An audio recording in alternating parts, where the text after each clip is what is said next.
The Lord's Prayer.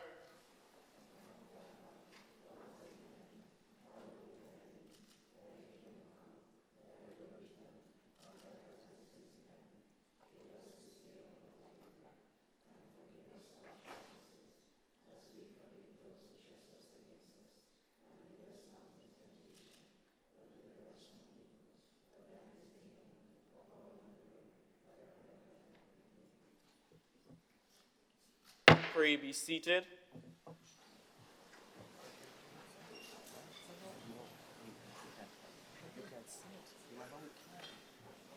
Don't listen.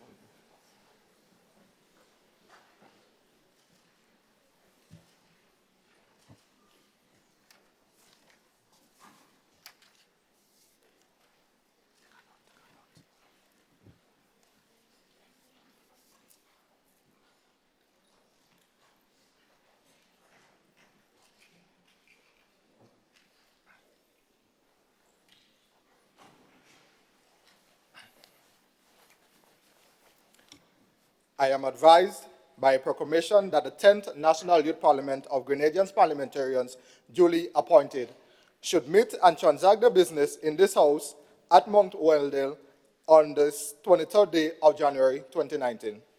I am further advised by the proclamation that the affairs of this youth parliament will be conducted with wisdom, temper, and prudence, and that upon all occasions, the right of all citizens and members will be recognized and respected.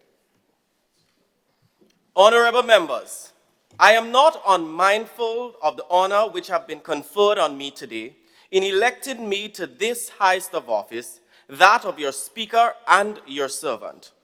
It will be my aim and duty to uphold the principles and traditions of this House and to secure for each member the right to express his or her opinions within the limit necessary to preserve the decorum of this House.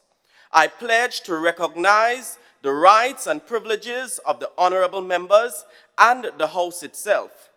I wish also to assure you that I would preside in a manner which will facilitate the transaction of a debate in an orderly manner, and above all, I will seek to be fair and impartial in the decisions the rules of Parliament and yourself entrust to me. Item 4, resolutions.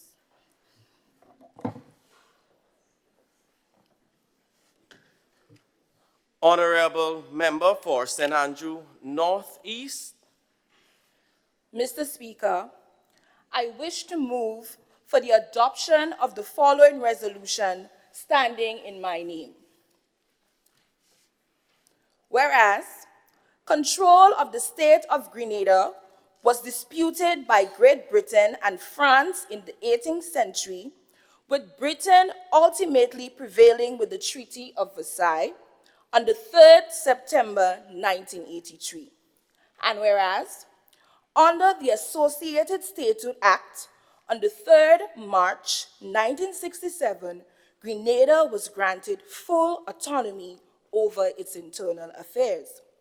And whereas, on 7th February 1974, Grenada became a fully independent state and continued to practice a modified Westminster parliamentary system based on the British model, with a Governor-General appointed by the representing the British monarch, and a Prime Minister who is both the leader of the majority party and the head of government. And whereas independence means a condition of a nation, country, or state in which its residents and population, or some portions thereof, exercise self-government and usually sovereignty over the territory.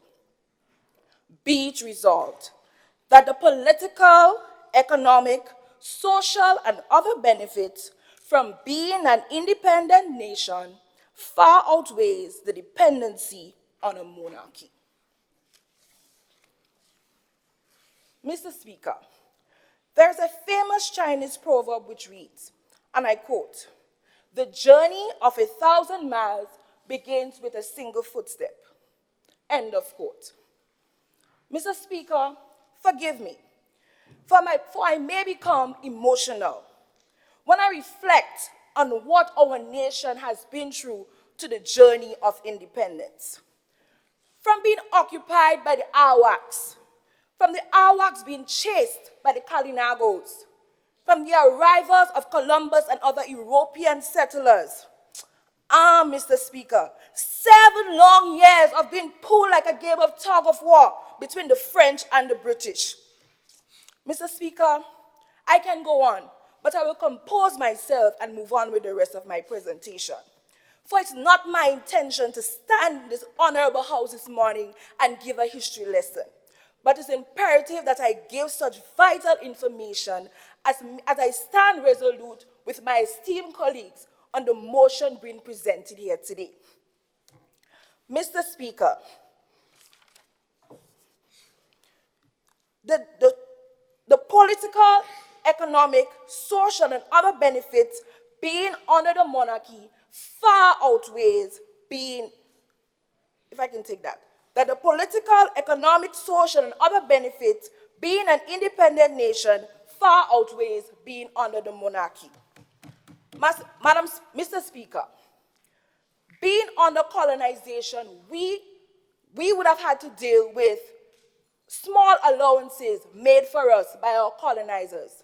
But given full autonomy of our state, we can negotiate and get greater funding for all our developmental sectors. Mr. Speaker, the government, the opposition may argue that we would have not made progress and our journey to independence was futile. But Mr. Speaker, Grenada's journey to independence can be compared to a child who have gone from foster home to foster home. That child may have been abused, marginalized, and deceived, but have managed to make advances despite of the many challenges. Mr. Speaker, the opposition would say the progress that we would have made is insignificant. But as my grandmother always said, and I quote, one cocoa, always fill a basket. Mr. Speaker, you have to take time when you are dealing with important matters.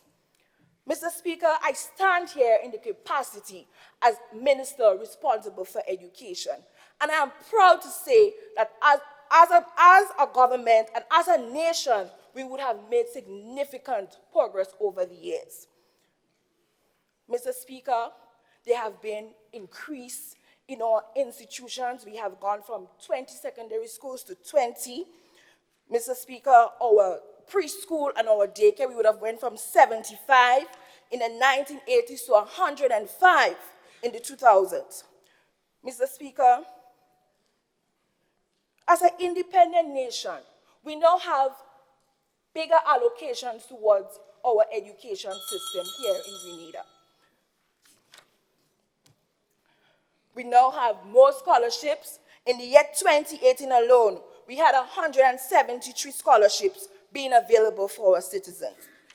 Mr. Speaker, we have the school feeding program and other initiatives, and there's more to come, Mr. Speaker, because we have full autonomy of our nation, and we can definitely negotiate for bigger and better development and benefits for our nation.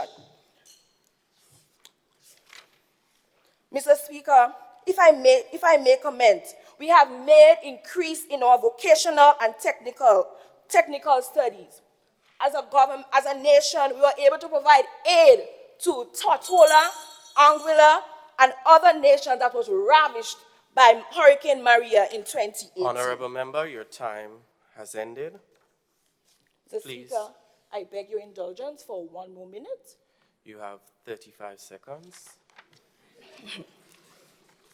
Mr. Speaker, as we continue to develop as a nation, we are not oblivious of the fact that we may face many challenges, but it was evident during Hurricane Ivan and Emily that we are resilient and hard-working people. And as we grow from strength to strength, we can definitely make this nation what it ought to be.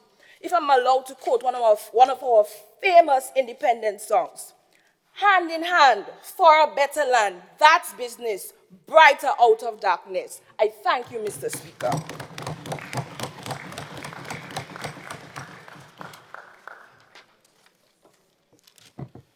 The question proposed is that whereas control of the state of Grenada was disputed by Great Britain and France in the 18th century, with the British ultimately prevailing with the Treaty of Versailles on the 3rd September 1783, and whereas under the Associated Statehood Act on the 3rd March 1967, Grenada was granted full autonomy over its internal affairs. And whereas on the 7th February 1974, Grenada became a fully independent state and continued to practice a modified Westminster parliamentary system based on the British model with a Governor-General appointed by and representing the British monarch and a Prime Minister who is both leader of the majority party and the head of government.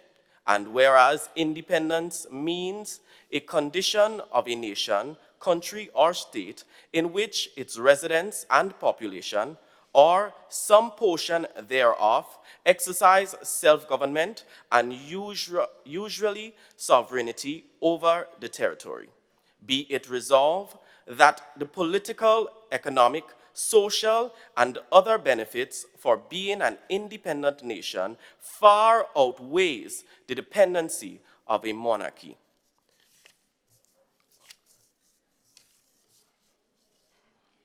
Are there any other contributions to the motion? Mr. Speaker, I rise to second the motion. The 7th of February, 1974. Honorable Member, I have not acknowledged you quite yet. Please have your seat. Mr. Speaker.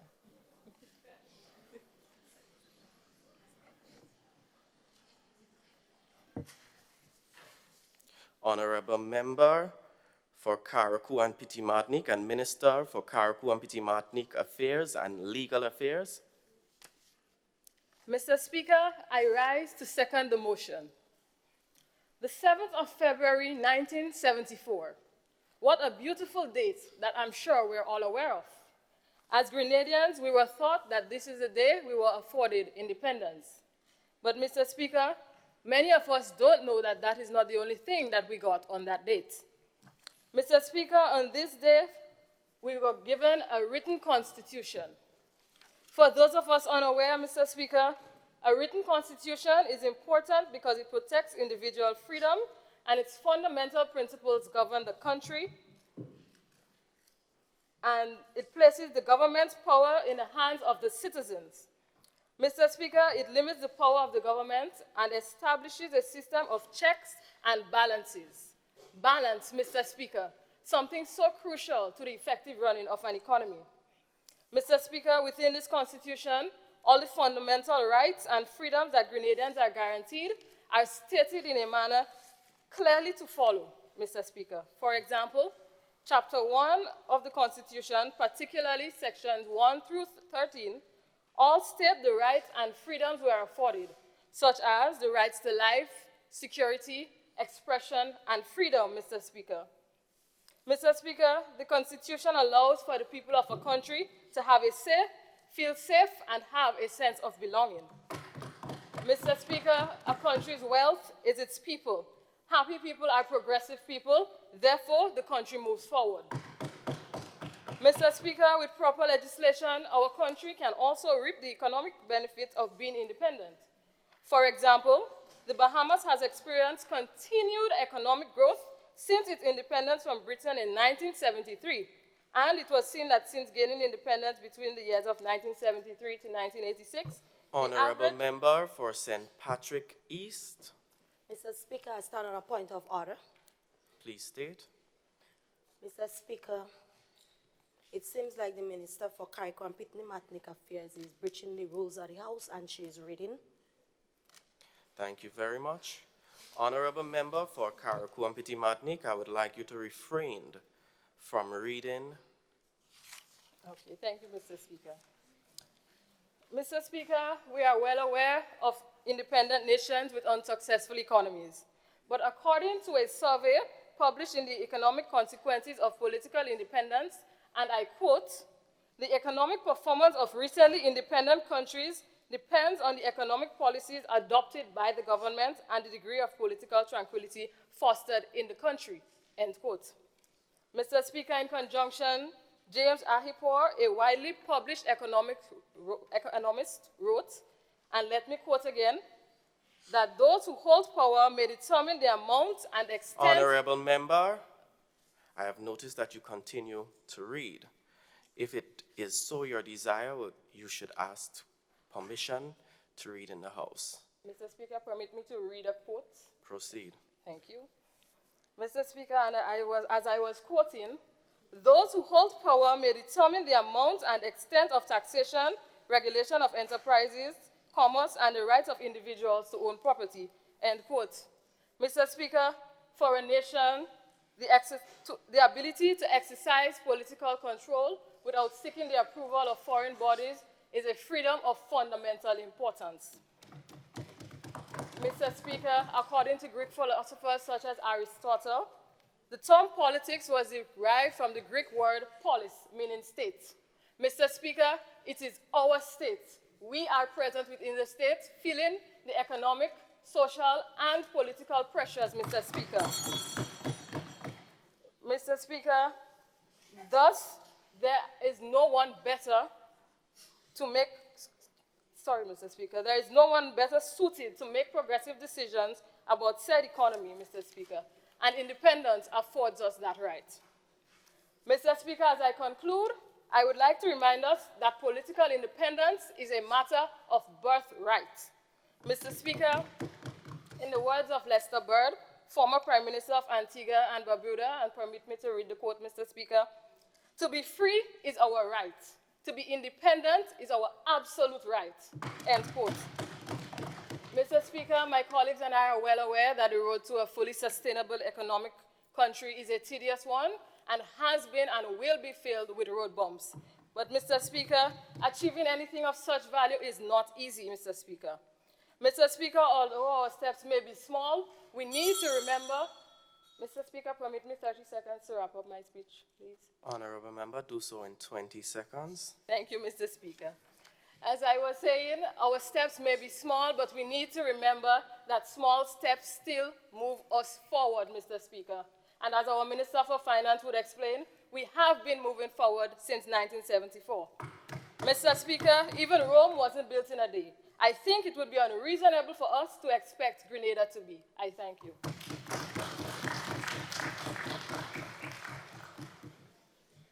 Are there any other contributions to the motion?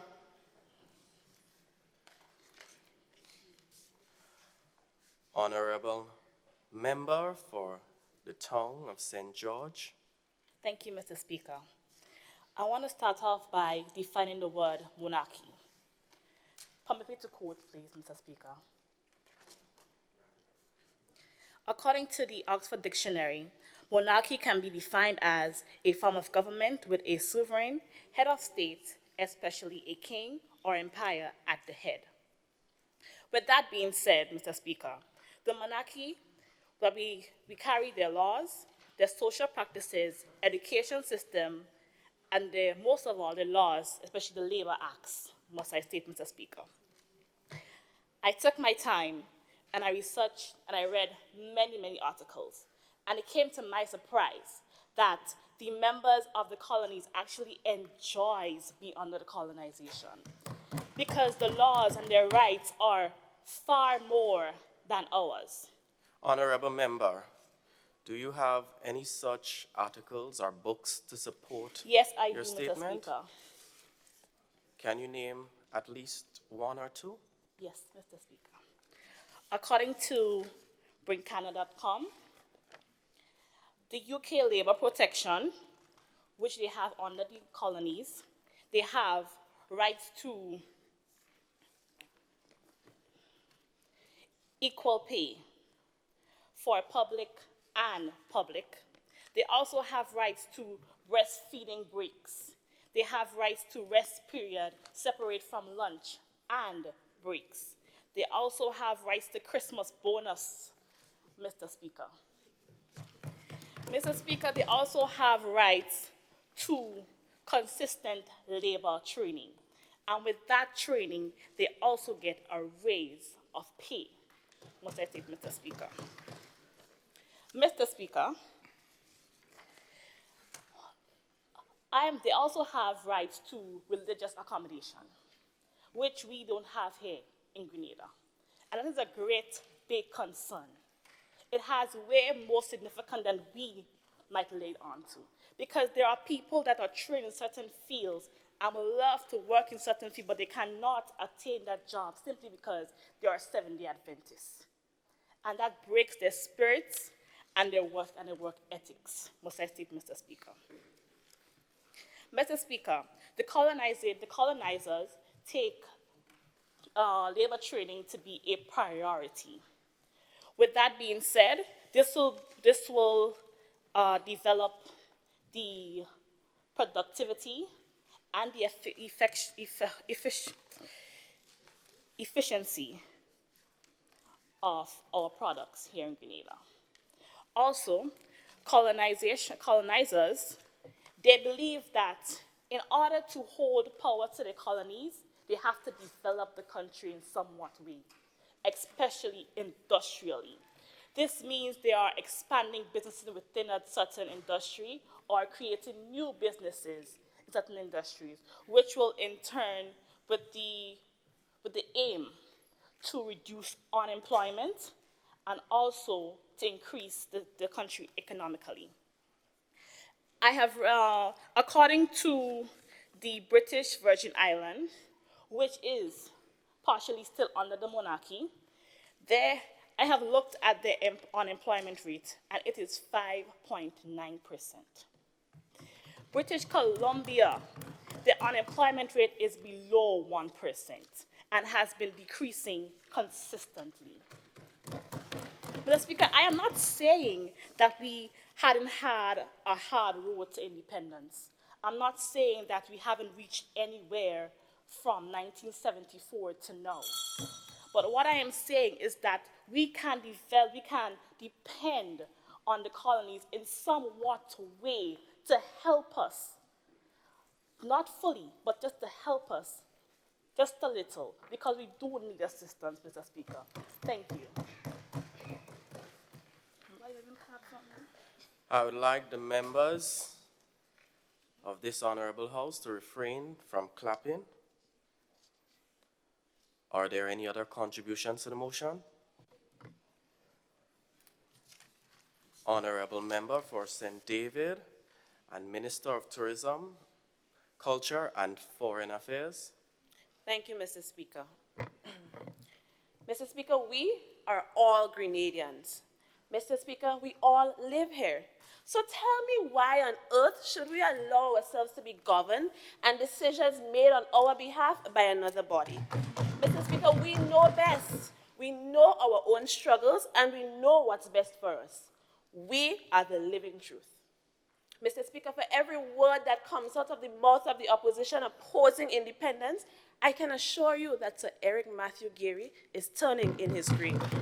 Let us examine today what independence means to us and what it was like before independence. Mr. Speaker, our independence has allowed us our own independent vote at the United Nations. We vote on matters that concern us as a people. Mr. Speaker, allow me to stray for a bit. As I sat here, and I must say this is a very nice parliament building, very modern. And as I looked up, I couldn't help but think that this design looks much like a boat. Mr. Speaker, allow me to drop it into these waters and pack the opposition on board, because clearly they still have a slavery mentality. I cannot imagine why we should be settling for less now like we did back in those days. Mr. Speaker, look at the relationships we built with other nations as an independent nation. We have funding flexibility with countries like China. As our education minister pointed out, look at the number of scholarships we have received. And as our minister for housing would exclaim, look at the number of housing projects we have going on, Mr. Speaker. Mr. Speaker, we decided to allow this. We both enjoy mutual benefits from such agreements. And the opposition should not even start to talk about this being a dependency. Mr. Speaker, show me who has done it alone. The great United States of America has allies and are in constant trade negotiations to get the best deal for their people. So, Mr. Speaker, this point is out the door. Mr. Speaker, as Minister for Tourism. Honorable Member for South St. George. Mr. Speaker, I stand on a point of order. Please state. Mr. Speaker, through you, the honorable member is using her hand gestures, which I feel very threatened by, Mr. Speaker. Honorable Member, I would like you to contain your hand movements as to allow every member to feel comfortable and safe in this honorable house. No problem, Mr. Speaker. I'm Please a bit continue. emotional about this. As Minister for Tourism, I can boast about how we turned our identity into profits. I know this for a fact. Mr. Speaker, we have a vibrant tourism sector. Tourist arrivals alone increased by 8% in 2017 as compared to 2016. And yet again, Mr. Speaker, in 2018, we had over 500,000 tourist arrivals. We must be doing something special. Mr. Speaker, look at how we developed our sites. Our patriotism speaks volume. Visitors aren't coming here to see no Buckingham Palace. They're looking for something traditional, something this independent island created. Mr. Speaker, Carnival, Juve, Jab Jab, it's these things we gave a Grenadian feel. Mr. Speaker, when the anthem is being played, I know for a fact the opposition looks patriotic and proud. Mr. Speaker, in primary school, we were all excited about leptotilawalsi, our national bird. Mr. Speaker, I know somebody on that opposition that enjoys a good plate of oilong, our national dish. Mr. Speaker, the opposition is misguided. They hate what they like. This independence spoke to us on so many levels, developing our brand as the Isle of Spice and further to pure Grenada. Mr. Speaker, I don't know about you, but I am proud. Proud to be Grenadian, but I'm not too sure about the opposition. According to Sharp, Mr. Speaker, allow me to quote, in an article published by Petri Utopia, non-self-governing territories have little to no control over the present or their future. He went on to say these territories act as offshore financial centers for such lucrative countries and are far too economically useful to relinquish and to be made independent, end of quote. Colonialism, Mr. Speaker, the milking continues. Bermuda, Cayman Islands, countries with high per capita and high GDPs. Mr. Speaker, trust me, you don't want to miss the end of this speech. I beg for 1 minute. Thank you, Please, Mr. Speaker. in 30 seconds. Mr. Speaker, countries like these that feed directly into their colonial masters, Mr. Speaker, and all they get is second-class citizenship. Mr. Speaker, as the great Robert Nesta Marley once said, emancipate yourselves from mental slavery. But as I look across the aisle, Mr. Speaker, it is evident this message was not well received. Thank you, Mr. Speaker. Honorable Member, I was going to allow you more time to continue singing, but as soon as you stopped, I wouldn't have permitted you any more time.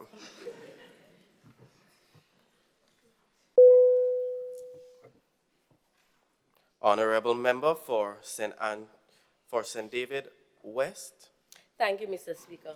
Mr. Speaker, a nation's health is its wealth.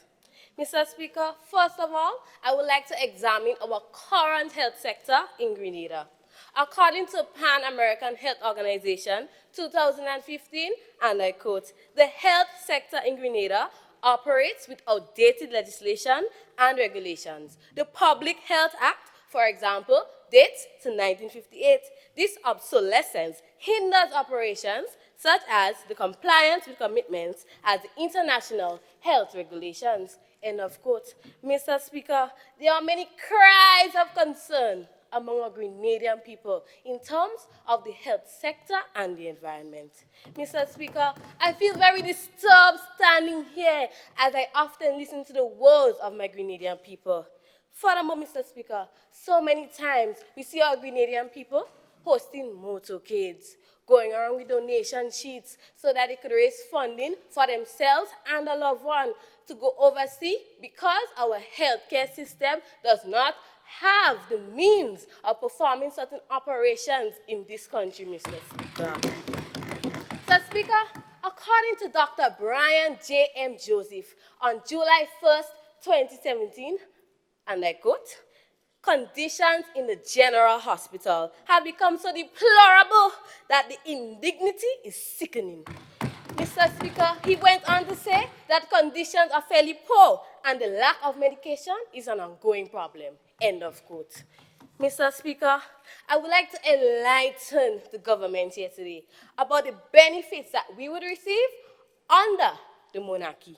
Mr. Speaker, Britain currently helps the territories to fulfill international responsibilities, which they have signed up under, such as international health regulations. They also help them to be better prepared for emergencies and to be able to manage them effectively. Additionally, Mr. Speaker, over the years in these territories, progress has been made in improving maternal and child health. Mr. Speaker, I love this part here. All pregnant women receive antenatal care by trained healthcare workers. Not one, not half, not three-quarters, Mr. Speaker, but all. Infant mortality rates continue to decline, Mr. Speaker, and in Anguilla, under retroviral therapy is provided free of charge.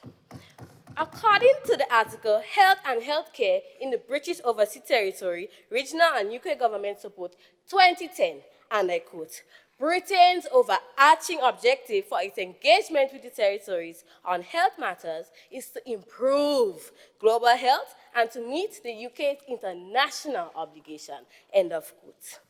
Mr. Speaker, some people refer to Martinique as being très magnifique. Mr. Speaker, Martinique is a French overseas territory, and Martinique residents, they enjoy the same healthcare system as people in France. Mr. Speaker, when would our country Grenada's healthcare system be regarded as très magnifique? Mr. Speaker, under Martinique's medical system, France has a responsibility for general public health, including community-wide disease prevention, sanitation surveillance, border health control, and the control of major diseases and drug and alcohol addiction. Mr. Speaker, France also oversees the training of health personnel. It helps define the conditions of work. Mr. Speaker, I think I've said enough. And as I summarize, I am like a voice crying out in the wilderness for my Grenadian people, Mr. Speaker. Mr. Speaker, I'm pleading for the sake of my people. Mr. Speaker, I would like the government to understand that, indeed, a healthy nation is a wealthy nation. But in order for us to be a healthy, a wealthy, and a happy nation, permission granted to have 15 seconds to conclude, Mr. Speaker. Honorable member, you're granting yourself permission or Sorry, you're Mr. Speaker, may I have 15 seconds to conclude? Proceed. Thank you, Mr. Speaker. Mr. Speaker, in summary, as I was saying, a healthy nation is a wealthy nation. In order for us to be healthy, happy, and wealthy, we need to reevaluate this situation, Mr. Speaker. Under the monarchy, we would have so many benefits. Myself and my worthy panel here, Mr. Speaker, we've come today and we stand firm, Mr. Speaker, in our stance against this resolution. I thank you. Before we proceed, I would like to let the honorable members know that this is not the grounds for the audition of the Tivoli drummers. The noise is becoming disturbing, and so to allow the fair speech of all members, I'm asking that you contain yourselves, please. Are there any other contributions to the motion? Honorable Member for St. John West and the Minister of Health and Social Security. Mr. Speaker, I'll begin with this famous quote from Edward Everett Hale, and I quote, "Coming together is a beginning. Keeping together is progress. Working together is success," unquote. With that being said, there has been an overall growth in the health sector and also an increase in social benefits since independence. Firstly, Mr. Speaker, I'll make reference to the establishment of our national insurance scheme, brought about due to our independence, and it has provided numerous services and social security benefits for over 35 years. In relation to housing, 12 housing work brigades were constituted throughout the Tri-Island State, bringing along 180 new jobs. Not forgetting the low-income housing projects, the different housing schemes, and the numerous housing assistance given to citizens over the years. Comparing to life in the monarchy times, many used to live in Janet houses. Now, Mr. Speaker, you have to scrunt today to find one Janet house. Coming to the highlight of my presentation, the health sector. Firstly, I'm not going to attempt to bamboozle this honorable house into thinking we have a perfect health system when that is not the case. Yes, there are some challenges, but we, the government, have made allocations in our 2019 budget to alleviate some of these issues, beginning with the improvement in the physical structure of 36 different health facilities throughout the Tri-Island State. Furthermore, right now the Princess Alice Hospital is recognized as a smart healthcare facility, and this is a milestone worth applauding, as 69% of our health infrastructure were affected by Hurricanes Ivan and Emily. Also, through the 11th EDF Health Sector Budget Support, $7.4 million was donated to establish a state-of-the-art polyclinic in Guelph. Members of the opposition, you should take a visit. I'm sure you'll be impressed. Also, the technological capacity of the General Hospital was improved in 2010 by the installation of a new Alcon Vision system costing US $600,000 and a new surgical C-arm equipment and X-ray intensifier costing US $85,000.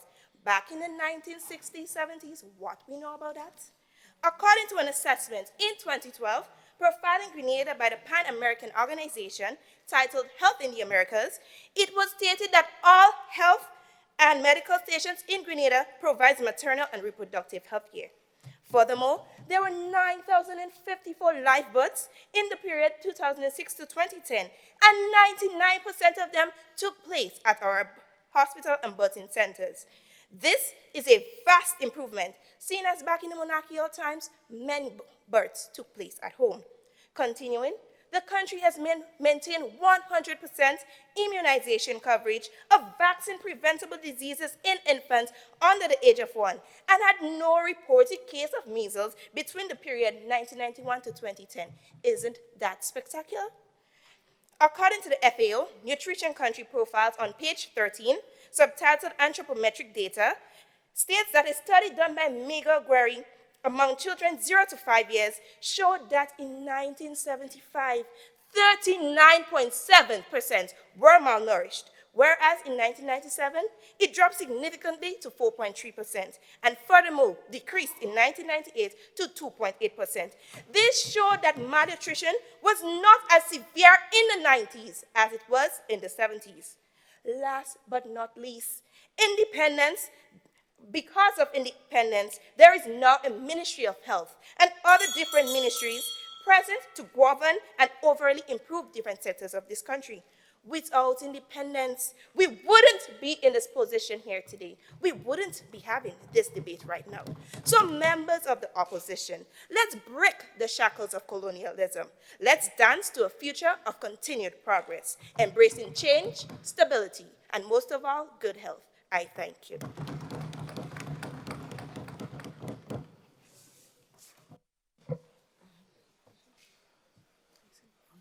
Honorable Member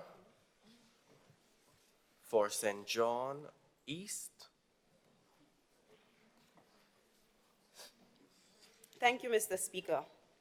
Mr. Speaker, as I listened to the Honorable Member of St. Andrews Northeast, as she spoke about the slow development of independence in which she compared Grenada to a child who is suffering from abuse, I was a little bit baffled. Mr. Speaker, in my opinion, it seems that the deficiency is even more than abuse. Maybe it's Down syndrome or autism. I really don't know. It is a historical fact, Mr. Speaker, that Grenada was disputed by Great Britain and France in the 18th century. Britain, however, prevailed under the Treaty of Versailles, Mr. Speaker, in which Grenada decided to fight for our own independence. Countries such as Martinique and Guadeloupe remained with the monarch of France, Mr. Speaker. Mr. Speaker, I'm not sure if it was a situation of monkey see, monkey do, or our leaders were thinking about the psychological, social, economic, and financial implications of their decision. Now, Mr. Speaker, I will come back to that so-called independence that we received, but I would like to compare the development of the countries that remained with France and the development of Grenada.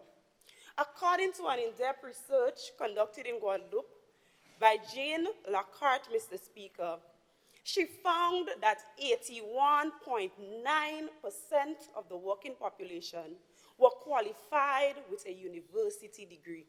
This, Mr. Speaker, was backed by the technological advancement. I cannot say the same for Grenada. What's interesting, Mr. Speaker, is the fact that Britain today ranks higher in terms of technological development as compared to France. Instead, Mr. Speaker, what we face is a number of external expenses in which we must maintain diplomatic corps, pay membership dues, and in most instances, the fees in which we pay, the currency in which we pay, is much higher than our own. These are money, Mr. Speaker, we could have used for our own development, in which members of this beloved Grenada, Carriacou, and Petite Martinique would have had more disposable income and a better quality of life. Mr. Speaker, the members on the government side will try to convince you, they may even try to convince us, that being an independent state far outweighs the benefit of being under the monarchy. But the question is, are we truly independent? And to what extent are we independent if the monarchy still appoints the head of state, a position, Mr. Speaker, if we were independent, that should have been, in my opinion, elected? In conclusion, Mr. Speaker, I would like to take a closer look at countries that remain under the monarchy of Great Britain, countries such as the Cayman Islands and the British Virgin Islands. And according to a research conducted by the Statistics Office, it showed, Mr. Speaker, when comparing their purchasing parity power, that the Cayman Islands total an amount of $69,500 US. Honorable Member, the Statistics Office of Cayman Islands. Sorry, Mr. Speaker. The statistic, according Cayman Island, total amount of $69,500 US, whilst the British Virgin Islands, total amount of $49,400 US, and Grenada, Mr. Speaker, a mere $12,300 US. The facts are right there before us. The bigger question, Mr. Speaker, is, are we really independent? Mr. Speaker, we are seeing the birth of a new monarch in this 21st century. Mr. Speaker, our return is China, China, China, China, China, China, China. Mr. Speaker, it is the same tune. The only difference in this case, Mr. Speaker, it is played by a different piper. I say all this to say, Mr. Speaker, and just to draw a few examples, I will look at the programs that we are being offered by China in terms of education, economic development, also the development of our infrastructure. I say that to say, Mr. Speaker, if we are so dependent on other countries for our development, we should have just remained under the monarchy. And I know the honorable members on the government side will say that no country is 100% independent. But Mr. Speaker, at what cost are we getting aid from these outside countries? I leave this question for the members on the government side to ponder. I thank you.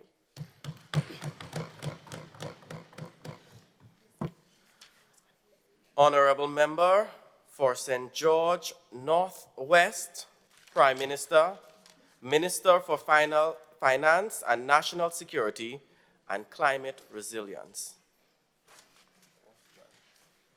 Mr. Speaker, good morning. Good morning to this honorable House. Mr. Speaker, the honorable member who just spoke asked a question. Are we independent? Permit me to answer that question, Mr. Speaker. Proceed. Yes, we are. Mr. Speaker, allow me to begin by quoting British writer and theologian Clive Staple Lewis, commonly known as C.S. Lewis. He said, and I quote, "You cannot go back and change the beginning, but you can start from where you are." Honorable and change Member the for end. St. John East. Mr. Speaker, I stand on a point of clarity. Please state. Through you, Mr. Speaker, I would like to clear a statement made by our Honorable Prime Minister. The question that I asked was not, are we independent? The question was, are we fully independent? And if we are fully independent, why do we depend on the monarch to appoint a head of state? Thank you. Honorable Member for St. George Northwest and Prime Minister, do you wish to clarify? I will clarify later on in my presentation, Mr. Speaker. Proceed. Mr. Speaker, as an independent state, Grenada now has full control over its internal and external affairs. That is, economically, politically, socially, and otherwise.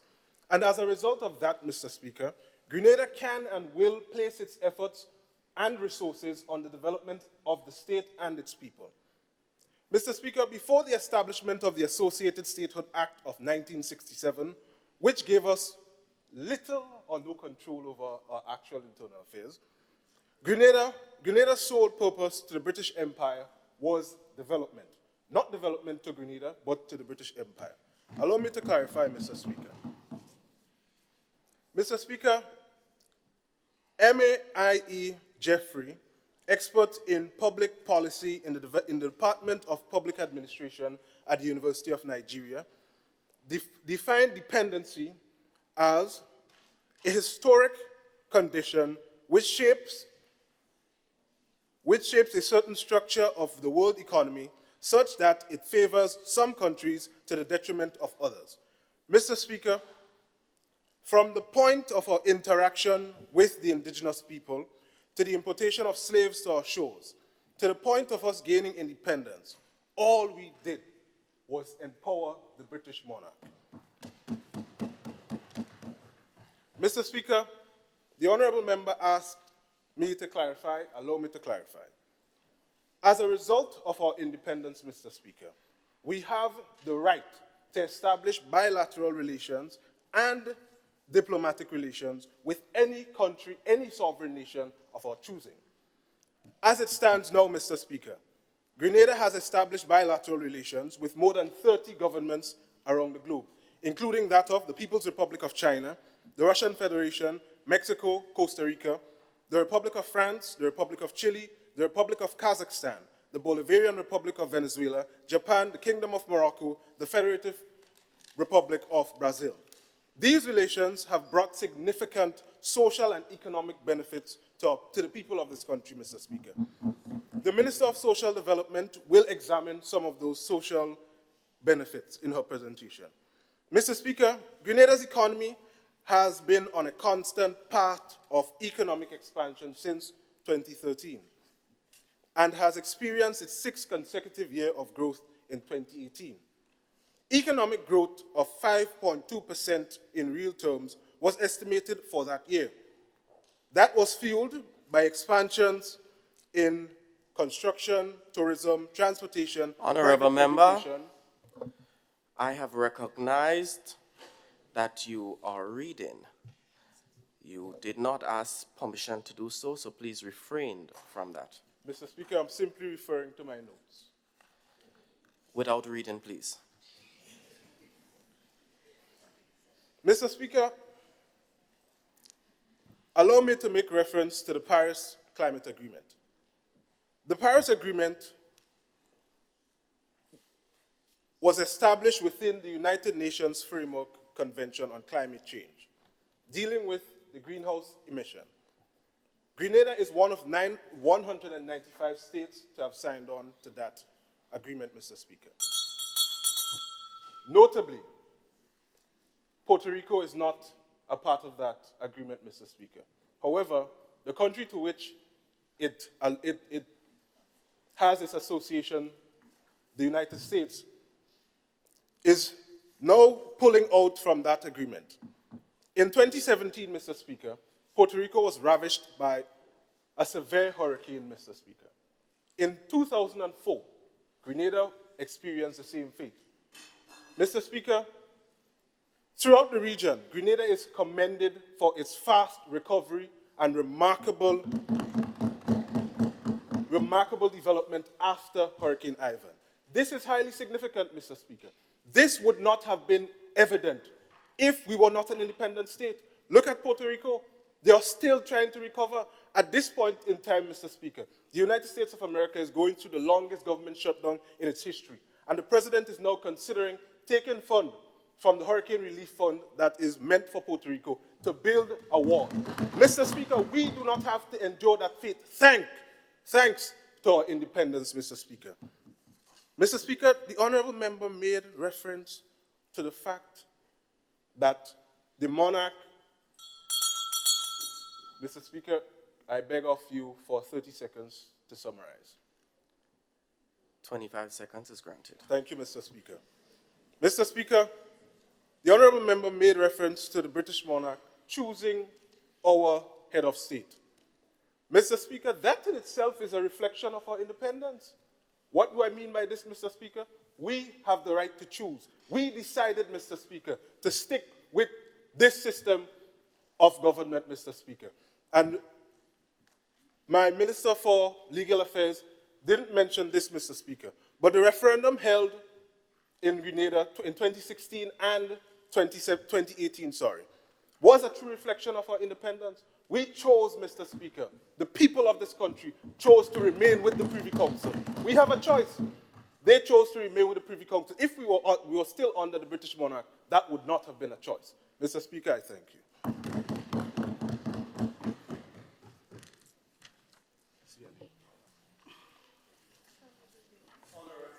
Honorable member for St. George Northeast.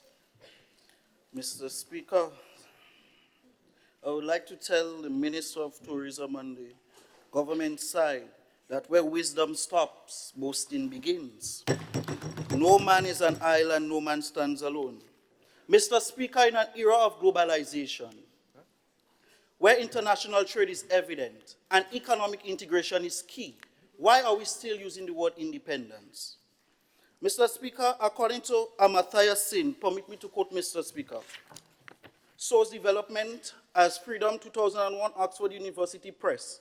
Development is about creating freedom for people and removing obstacles to greater freedom, Mr. Speaker. Mr. Speaker, freedom enables people to choose their own destiny, Mr. Speaker.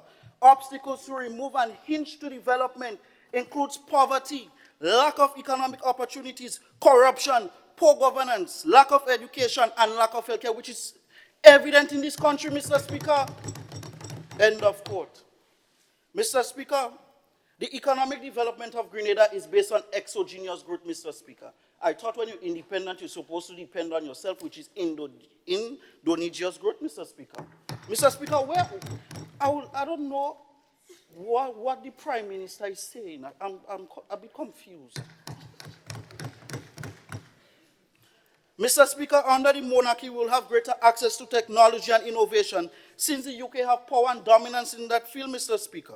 If we are still under the rule of Britain, Grenada will have improved access to education, healthcare, which will improve the health of our citizens, equip our workforce, will lead to creative thinking, healthcare development, manufacturing, transportation, and increasing agricultural output. Can we see the bigger picture? If it was under the monarch, the amount of money that will be allotted to our economy, Mr. Speaker, permit me to use an example. Our budget for 2019 is $1.12 billion, Mr. Speaker. If we were still under the British colony, Mr. Speaker, and the British colony added $180 billion to that, Mr. Speaker. Mr. Speaker, let us think of the economic spin-off that would have happened, Mr. Speaker. The high-paid jobs, the high-qualified workforce we will have, the increase in per capita income of individuals, which in turn increase the country's GDP. We'll have a reduction in poverty, Mr. Speaker, infrastructure, and improved standard of living. Mr. Speaker, Grenada would have been far ahead of other countries while the other countries still at the train station receiving gas, Mr. Speaker, to fuel themselves to economic development, Mr. Speaker. Mr. Speaker, economic partnership agreement, we would have not had to go down that road if it was under the Queen, Mr. Speaker. Grenada was one of the countries in 1995 that was enabled by the World Trade Organization through a forum of negotiation, which eventually led to an economic partnership with CARICOM countries called CARIFORM, Mr. Speaker. This would have not been necessary under the monarchy, Mr. Speaker, because the monarchy the UK signed onto a Lomé Convention in 1997, in which Grenada would have had automatic privilege to trade in, Mr. Speaker. Mr. Speaker, we keep going down and going down and going down when we could have the development right there, in which we could have tapped into the creative industry and provide avenues for artists or calypsonians, Mr. Speaker, which will in turn have foreign exchange, employment, tourism. Look at what reggae and Bob Marley has done for Jamaica, Mr. Speaker. Mr. Speaker, we will have a diverse economy, Mr. Speaker, in which we will reduce the vulnerability of a single industry, in which the Minister of Tourism is keep speaking about tourism, sun, sea, and sand, Mr. Speaker. Mr. Speaker, the government is speaking and they just keep doing the opposite of what independence truly means.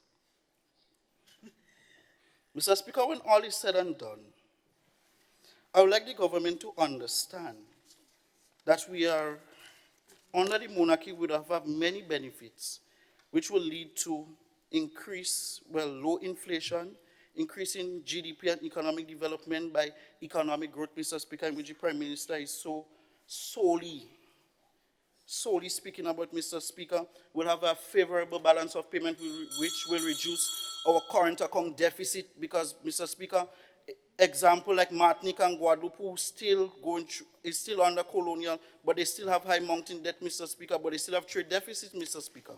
Mr. Speaker, there is nothing to say to that, but we will have a greater development and increased foreign exchange or in reducing poverty, which will lead to reduced growth, Mr. Speaker. Mr. Speaker, he who cannot put his thoughts on I should not enter into the heat of a dispute, Mr. Prime Minister. If your shoes too big for your foot, you don't wear it. You find your size. Mr. Speaker, I believe the government is suffering from not a custom. I implore on the government, if your shoes is too big, get your size. Mr. Speaker, would have been Honorable far advanced. Member for St. Andrew North East. Mr. Speaker, I stand on a point of order. Please state. I'm not too sure if I would have heard correctly, but did the opposition, the member on the other side, refer to the Prime Minister directly? Thank you very much. I did make notice of that, Honorable Member. You know that we have to preserve the decorum of this House, and that is not of the standards of this House. Please adhere to the decorum of this Speaker, House. I'll adhere as I conclude. I would like to implore on the government to be a bit more firm in their stance and do a lot of research because it's evident that they are coming here with fallacious arguments that is not even in the context or the current construct of what they are speaking about. Mr. Speaker, if you don't have the testicular fortitude to lead this nation to development, Mr. Speaker, let's transfer seat and let me show you how it's done, Mr. Speaker. Because I believe they're just not into the whole liking of what economic development is, Mr. Speaker. They keep talking about economic growth, Mr. Speaker. You could have all the economic growth but no development, Mr. Speaker. Mr. Speaker, I beg for 30 seconds to wrap up. Honorable member, you have 30 seconds. You see, when you're speaking, good thing the speaker does want you to listen carefully and just understand. Mr. Speaker, I firmly believe that if we would have been more advanced under the monarch, if we were still under there, Mr. Speaker, we would have been far way than our Caribbean nations, Mr. Speaker. And I think that we can't even rethink it. But I think they should take a page of Martinique, Guadeloupe, the Cayman Islands, and the British Virgin Islands, Mr. Speaker. I thank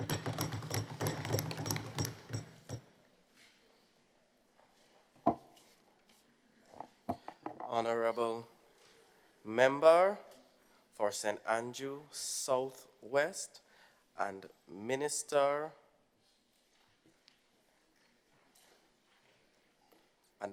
for Labor and Works. Thank you, Mr. Speaker. Mr. Speaker, I rise in this honorable house today as the sixth batsman on our team to help drive our point home. Mr. Speaker, as the Minister of Labor and Works, permit me to take us a trip down memory lane, a painful but yet necessary process.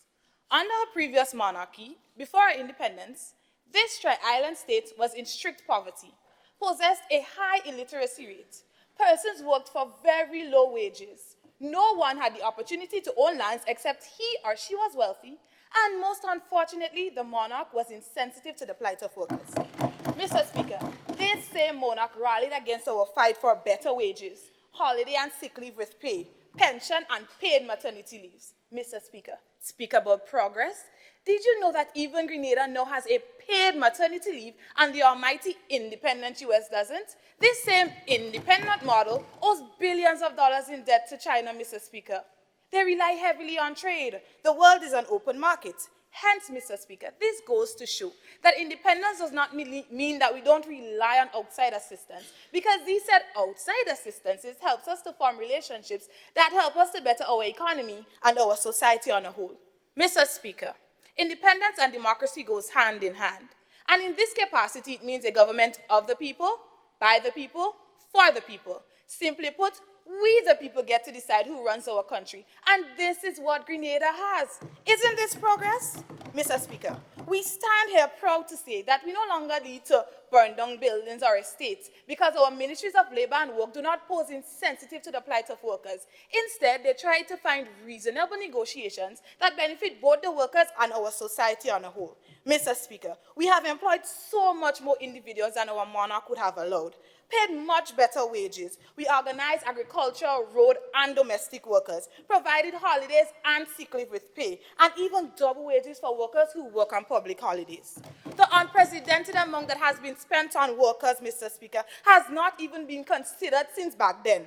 It has come to be so beneficial, Mr. Speaker, that workers can even travel to study and come back with their job intact. Mr. Speaker, our human resource is now dripping in finesse. Further, we see that roads that were considered shortcuts are now well-paved roads, Mr. Speaker. When investors come to a country, they look at the roads and the public utilities. Mr. Speaker, look at how many investors have come to seek Grenada's hand in marriage because of our improvement in the work sector. Can we honestly say, with a good conscience, that we were way better back then than we are today? Currently, we look at monarchies such as Saudi Arabia, and Mr. Speaker, we say thank God for independence. Though we can honestly acknowledge that we are not where we want to be as yet. Because independence is not just a day, but it is a process, Mr. Speaker. The many benefits that have stemmed from our labor and work sectors upon our independence are numerous. Think of Saudi Arabia, where there are no legal provisions to form or join any independent unions in the country, as there are currently no labor unions in the country, Mr. Speaker. In Grenada, we have formed TAU, PWU, and duty that has developed so tremendously over the years. Honorable member for St. Patrick East, Mr. Speaker, I stand on a point of clarity. please state. Mr. Speaker, through you, I would like to ask the Minister for St. Patrick's West if she can clarify she made a statement, improvement in the work sector. Now, I would like for her to clarify it a little more for me, or to provide some sort of evidence that there is improvement in the work sector now. Honorable member, I know that her clarity isn't as clear as she would have liked to bring it across, but do you wish to clarify? Thank you, Mr. Speaker. Mr. Speaker, I think my statement is pretty clear enough, and I would not like to clarify that statement. Proceed. Thank you. Mr. Speaker, in Grenada, we have formed TAWU, PWU, and duty that has developed so tremendously over the years. We have these unions to fight for us at present, Mr. Speaker. These other countries don't even have these unions to fight for domestic workers or better working conditions for their future. Mr. Speaker, we say thank you, Jesus, for the blood that was shed that has caused us to be where we are today. We have not arrived as yet. Rome wasn't built in a day. But it is without a doubt that the benefits of being this independent nation in regards to labor and work far outweighs us being under a monarchy. I thank you. Thank you, honorable members. When you stand on a point of clarity, please be clear on what you're standing on. Are there any other contributions to the motion? Honorable member for South St. George. Thank you, Mr. Speaker. Mr. Speaker, I will not doubt the fact that we are an independent country. Being fully independent, being a fully independent country, Mr. Speaker, that I am not certain about. Mr. Speaker, being under the monarchy gives us full British citizenship, which can allow us visa-free entry to many countries, Mr. Speaker. Mr. Speaker, I can remember in the year 2014 when I had applied for my U.S. visa and I had to travel to the U.S. Embassy in Barbados at the cost of $836 for air fees round trip, plus hotel fees included, which might have added up to approximately $2,000. Mr. Speaker, to make a long story short. Honorable member, 2000 TT, 2000 Guyanese, Chinese, what currency are you referring to? US dollars, Mr. Speaker. Thank you very much. Mr. Speaker, to make a long story short, I went on the interview and awaited my results, only for the officer to say to me in a sad tone, and permit me to quote, please, Mr. Speaker, Ms. Jeremiah, I am sorry to tell you that your visa is denied due to not having enough information, unquote, Mr. Speaker. Tears came down my eyes, not for the fact that I was denied the visa, Mr. Speaker, but when I thought of all the money I had spent to go on that appointment, Mr. Speaker, it hurt my feelings.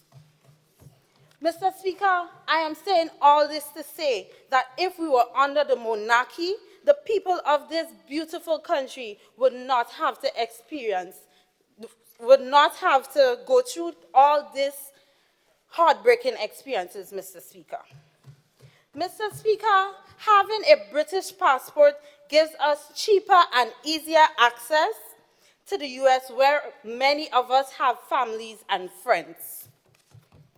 The argument has been made by scholars, although it is not a very popular argument, Mr. Speaker, but the truth is the truth, that many countries were better off as colonies. In fact, it has been said that the United Kingdom was one of the better colonial powers for the stability which they brought to colonial rule. If we were to examine the history of some former colonies, we will see, for example, that many are worse off economically, politically, socially, now than they were under the monarchy. Honorable member and honorable members of this House, if it is that your nerves are demanding that you read, permission to read must be granted by the Speaker of the House. So I am asking each member, you know how nervous you may be at the beginning of your speech, please request permission to read. Honorable member, proceed. Thank you, Mr. Speaker. Mr. Speaker, if we were to examine the history of some former colonies, we will see, for example, that many are worse off economically, politically, and socially now than they were under the monarchy, Mr. Speaker. Many countries in Africa, for example, have never experienced political stability like they did under the monarchy. Here in the Caribbean, Mr. Speaker, it has been said that the countries that have remained under the monarchy are better off economically, especially, Mr. Speaker, than those of us that gained our independence. Examples such as Anguilla, the British Virgin Islands, and others have shown tremendous economic growth because they have a monarch, a motherland that still looks out for them, Mr. Speaker. In the aftermath of disasters, for example, and we know that the region is prone to disaster, Mr. Speaker, if countries such as Grenada and Dominica had the monarch to assist them, recovery periods would likely be shorter due to the direct aid of benefactors. As I conclude, Mr. Speaker, I know that there are many arguments against colonial rule and the monarchy for the psychological and other horrors that the colonies experienced. And those have been touted time and again, but we have seen places where the monarch works, Mr. Speaker, and when it works, Mr. Speaker, it works well. Is it no wonder then that even in our so-called independent countries, we still have elements of the monarchy ruling our most prized institutions and systems? For example, the Governor General, an element left over for the monarchy, is still our head of state and thus the head of our political system, Mr. Speaker. Mr. Speaker, we are still using the Privy Council. Mr. Speaker, I beg for 20 seconds to wrap up my speech. Granted. Thank you, Mr. Speaker.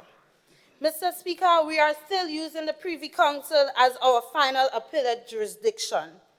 Is it because we as a people have more confidence in the monarch? I'm just saying, Mr. Speaker, I thank you.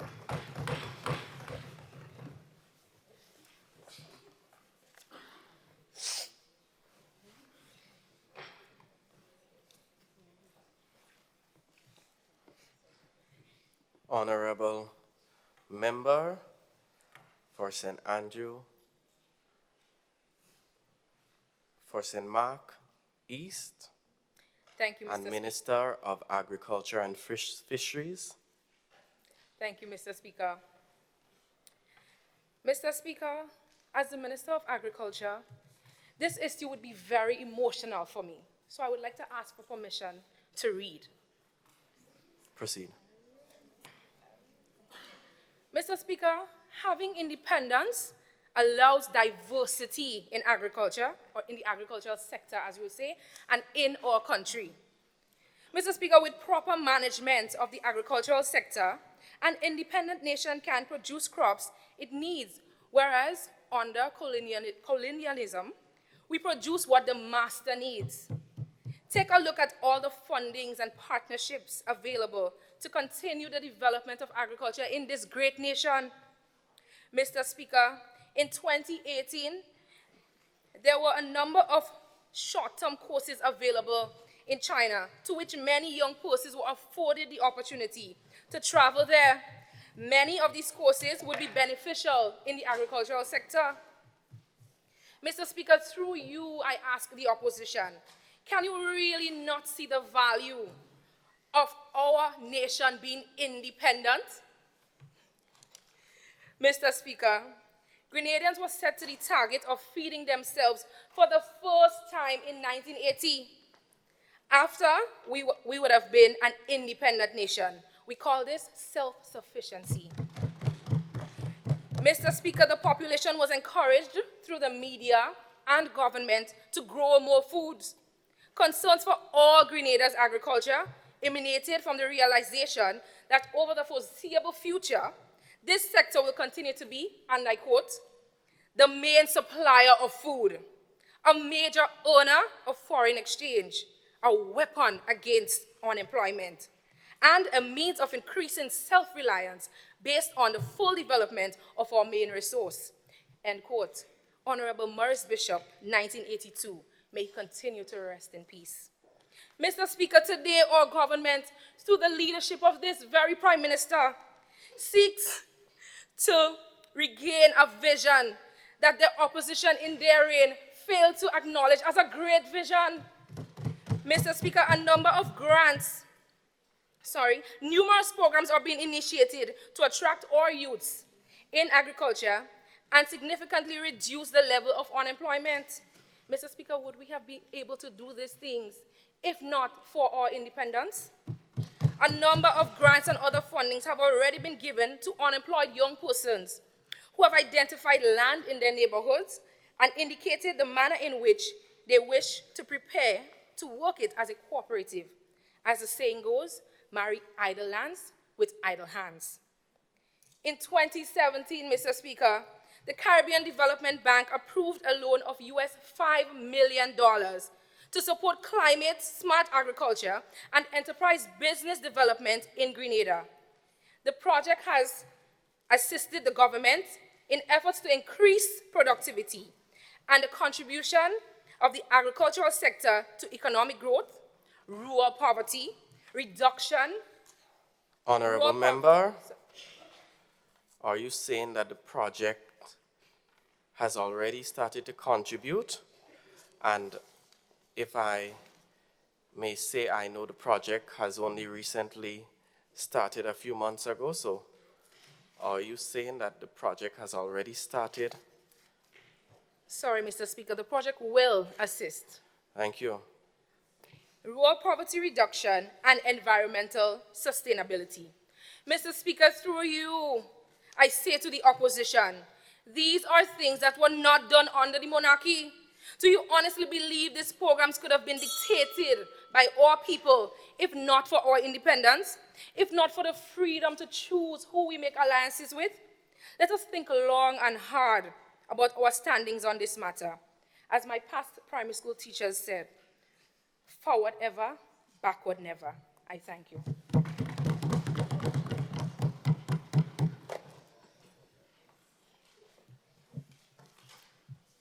Are there any other contributions to the motion?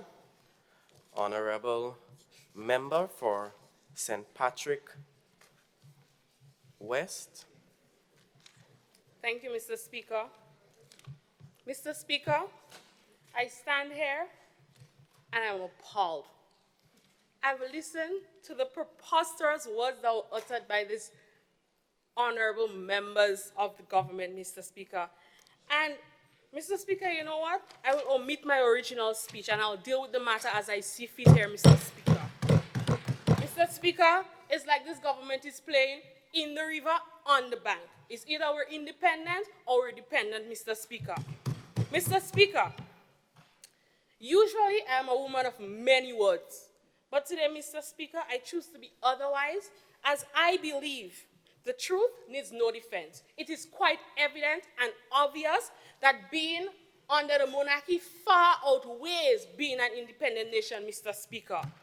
Mr. Speaker, when I return to office to claim my rightful position as Minister of Social Development, I wonder what will be left of it, Mr. Speaker. Mr. Speaker, we are considered to be a third world country, and so we are treated as such, Mr. Speaker. Let us compare the quality of infrastructural development of that of our independent Grenada and the British system where we once belonged. Can't you see it is much better there than here, Mr. Speaker? Mr. Speaker, in Grenada, this government will put forward that infrastructure and construction is driving economic growth, Mr. Speaker. But I ask, where is the development? Mr. Speaker, the government say and they boast about how much homes they would have built, how many roads they would have paved, and how many schools they would have built, Mr. Speaker. Let us stop putting quantity over quality. Yes, it is being done, but to what quality, Mr. Speaker? That is important. Mr. Speaker, if you keep doing things that are wear and tear, eventually it will wear and tear, Mr. Speaker. Mr. Speaker, what sense does it make wasting the country's resources on things that have to keep being repeated, Mr. Speaker? We need to see rural cities being developed, the transportation network, Mr. Speaker. Mr. Speaker, we know the situation with our transportation system here. Just yesterday, Mr. Speaker, I had to walk over 1 hour because I got to Grenville and could not get a bus to get home, Mr. Speaker. I mean, come on, Mr. Speaker. We need to see our economy and the people prosper. We need to see sustenance. We need to see people's self-esteem being built. And most importantly, improve standard of living. Mr. Speaker, food security is fundamental to any nation. Isn't that correct? Then how come 2.2% of Grenada total's expenditure is on agriculture? Under the monarchy, such could have never happened because our rural economy and community-based development would have been top priority, Mr. Speaker. And in a return, higher income and more jobs would have been created. Mr. Speaker, when you hear mention being made about a 5-star hotel at Richmond Hill, Mr. Speaker, what is the official name? Let me remind you, Her Majesty's Prison. Who is Her Majesty? Then don't you think we were better off remaining under the monarchy? Let us take a look at our monies. Who is this beautiful lady on our dollar bill, Mr. Speaker, on our $5 bill, Mr. Speaker? The Queen, who is the head of the British system, the British monarchy, which we once belonged to, Mr. Speaker. If we happen to be in a world crisis with our independent self, Mr. Speaker, do you think we can sustain ourselves? No man is an island. But the way we depend on the Republic of China, Mr. Speaker, better we were under a monarchy with the Republic of China. Mr. Speaker, because it is evident that being in ties with China way far outweighs being independent, Mr. Speaker, don't you think? Mr. Speaker, if we wish to take a look at our independent nation, I want us to take a 40-minute trip with Leah down to Trinidad, Mr. Speaker. Trinidad and Tobago. We shall not even get out of the region, just 40 minutes. And let us take a page from the book. Then we can sing boldly and brag and beat our chest on the 7th of February 2019, Hail Grenada, land of ours. Let's journey further to Anguilla, who is still under the British monarchy. Perfect example. The social security system provides the availability of benefits for maternity, persons with disabilities and diseases. Do we have that here, Mr. Speaker? No, but Anguilla is still a part of the British monarchy, Mr. Speaker. Quickly, if I may just list a few basic advantages of being under a monarchy. 1, it can lead to leadership stability. 2, it allows for non-partisan leadership and politics. Therefore, everyone is entitled and not being given based on who you support, Mr. Speaker. It encourages respect for the ruler, Mr. Speaker. It brings about a solid government. And since this government loves money, money, money, did you know that it is cheaper to run a monarchy? Mr. Speaker, I am not unmindful of the limited time that I have. So I just beg for 30 seconds to wrap up, Mr. Speaker. Honorable member, you have 15.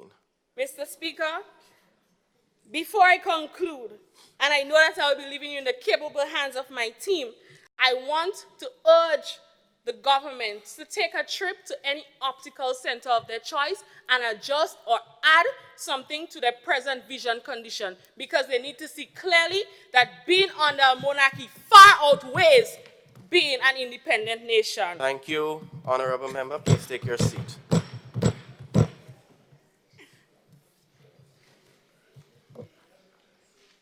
Honorable member for St. Andrews Southwest and Minister for Economic Development and Trade. Thank you, Mr. Speaker. Mr. Speaker, I heard the last presentation.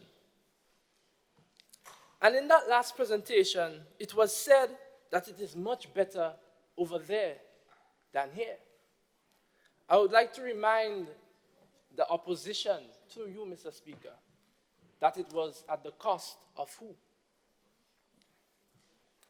I also heard. Honorable member, are you referring to the other side? When you said over here, then there, are you referring to the other side of... She made the statement, Mr. Speaker, that it is better in Great Britain than that of Great Can you clarify where she was speaking of when she said over here and over there? Said it was better over there than here, and she was referring to the colonial masters. Honorable member for St. Patrick West. Thank you, Mr. Speaker. I stand on a point of order. Please state. Mr. Speaker, through you, I would like to ask the honorable member to stop referring to members as she, and please use the portfolio and maintain the decorum of this House. Thank you. Thank you very much, honorable member for St. Andrew Southwest. Please adhere to the principles of this House. Yes, Mr. Speaker. It was also said that it allows, under a monarchy allows for better leadership. It reminds me of the 1995 transition to power in Uganda, when a 3-year-old young man was the head of the throne. The young boy ran to his mother's lap. Is this the kind of leadership? Is this the kind of stability that we are talking about? Mr. Speaker, I've heard them question our independence, making reference to China. Mr. Speaker, there is a difference between giving up your territorial sovereignty and creating an economic framework for trading and investment. Mr. Speaker, under being an independent nation, Mr. Speaker, gives us the opportunity to make decisions based on the collective and honest ideas of its people. Under a monarchy, Mr. Speaker, it is ruled by one. They assume the majority of our taxation, and they also dictate its spending. Mr. Speaker, as an independent nation, we have an opportunity to invest in priority sectors, Mr. Speaker, which will in turn, Mr. Speaker, facilitate innovation and productivity, which is important in any developing country. Mr. Speaker, this brings me to my second point. How can we dare allow, Mr. Speaker, I ask for 30 seconds to conclude. Honorable member, are you trying to short-tail yourself? You have 1 minute till the next bell. Mr. Speaker, as an independent nation, internal security is at a greater level. Mr. Speaker, what happens Mr. Speaker, when leadership is passed down to someone who is either cruel and has no remorse for our people. What other choice do we have but to sit under that leadership, Mr. Speaker? Honorable member for South St. George, Mr. Speaker, I stand on a point of order. please state. Mr. Speaker, was the honorable member dancing in the house?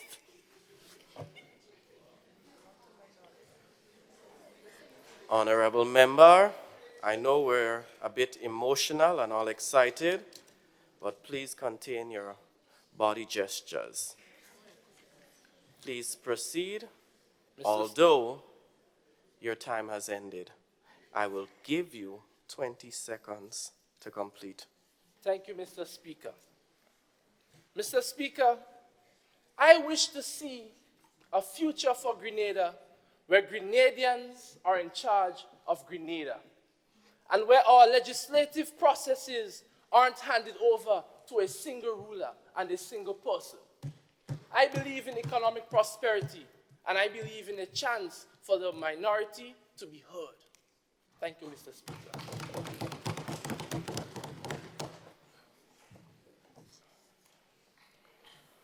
Honorable member for St. George Southeast. Thank you, Mr. Speaker.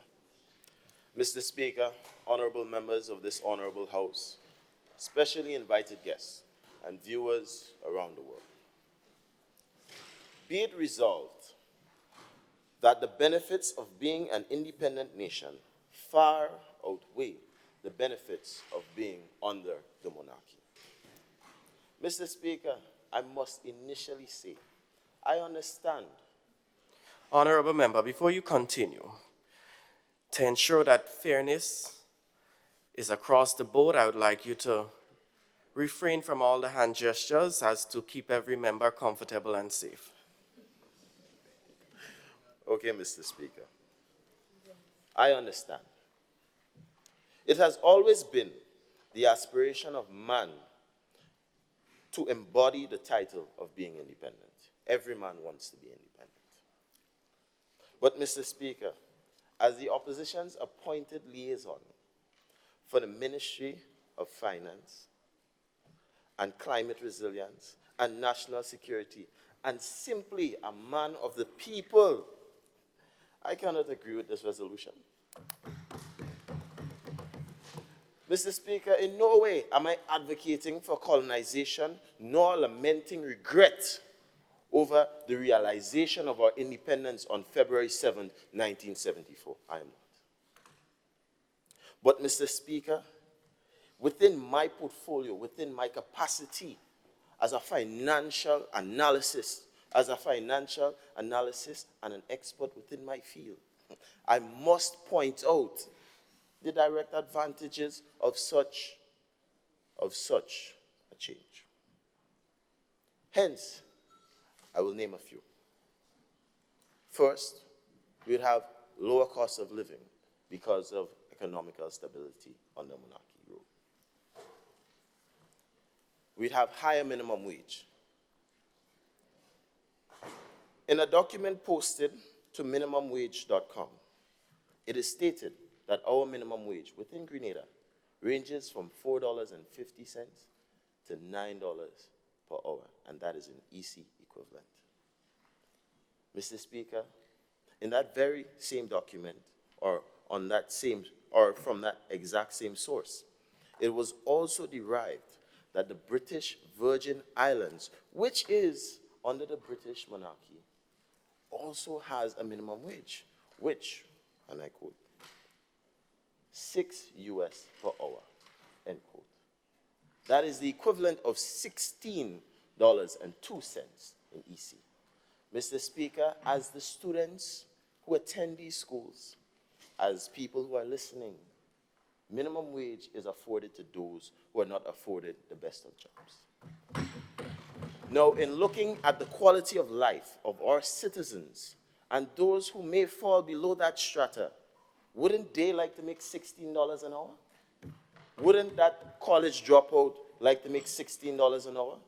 Wouldn't that single mother who cashes at the supermarket like to make $16 an hour?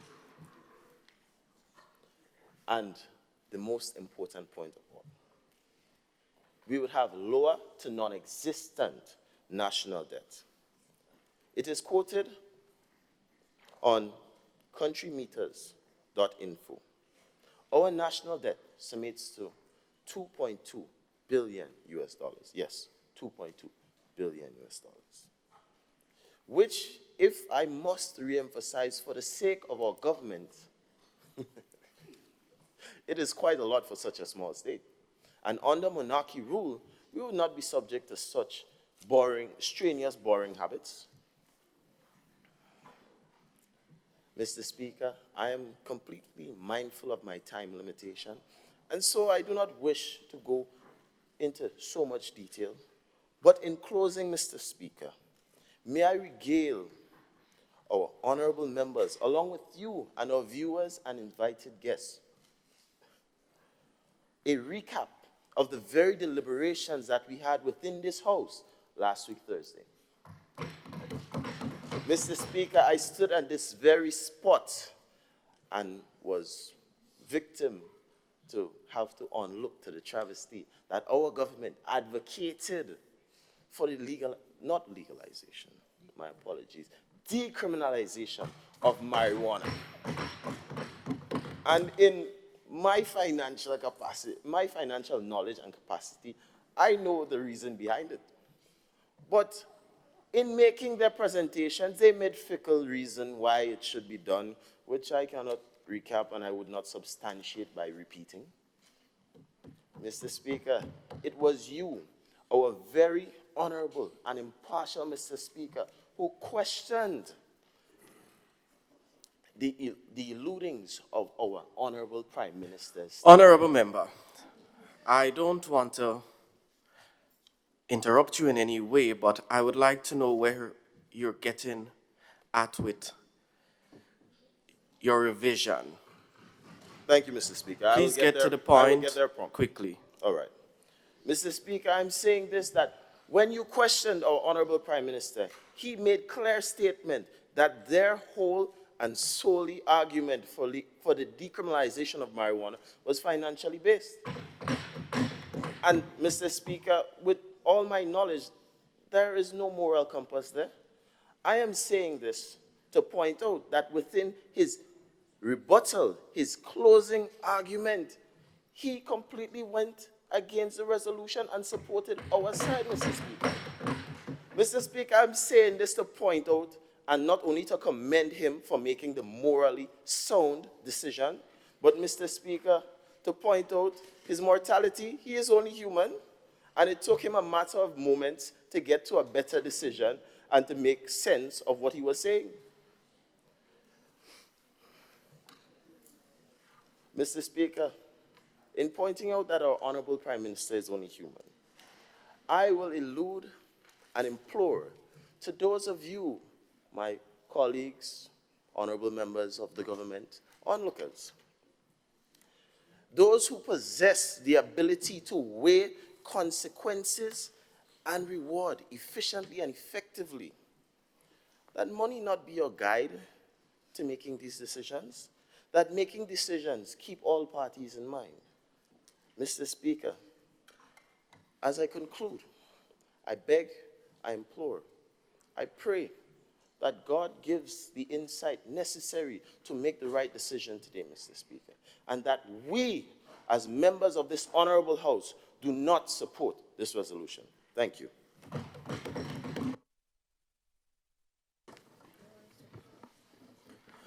Honorable Member for St. Andrew Northwest and Minister for Social Development, Housing and Religious Affairs. Mr. Speaker, I rise in support of the motion.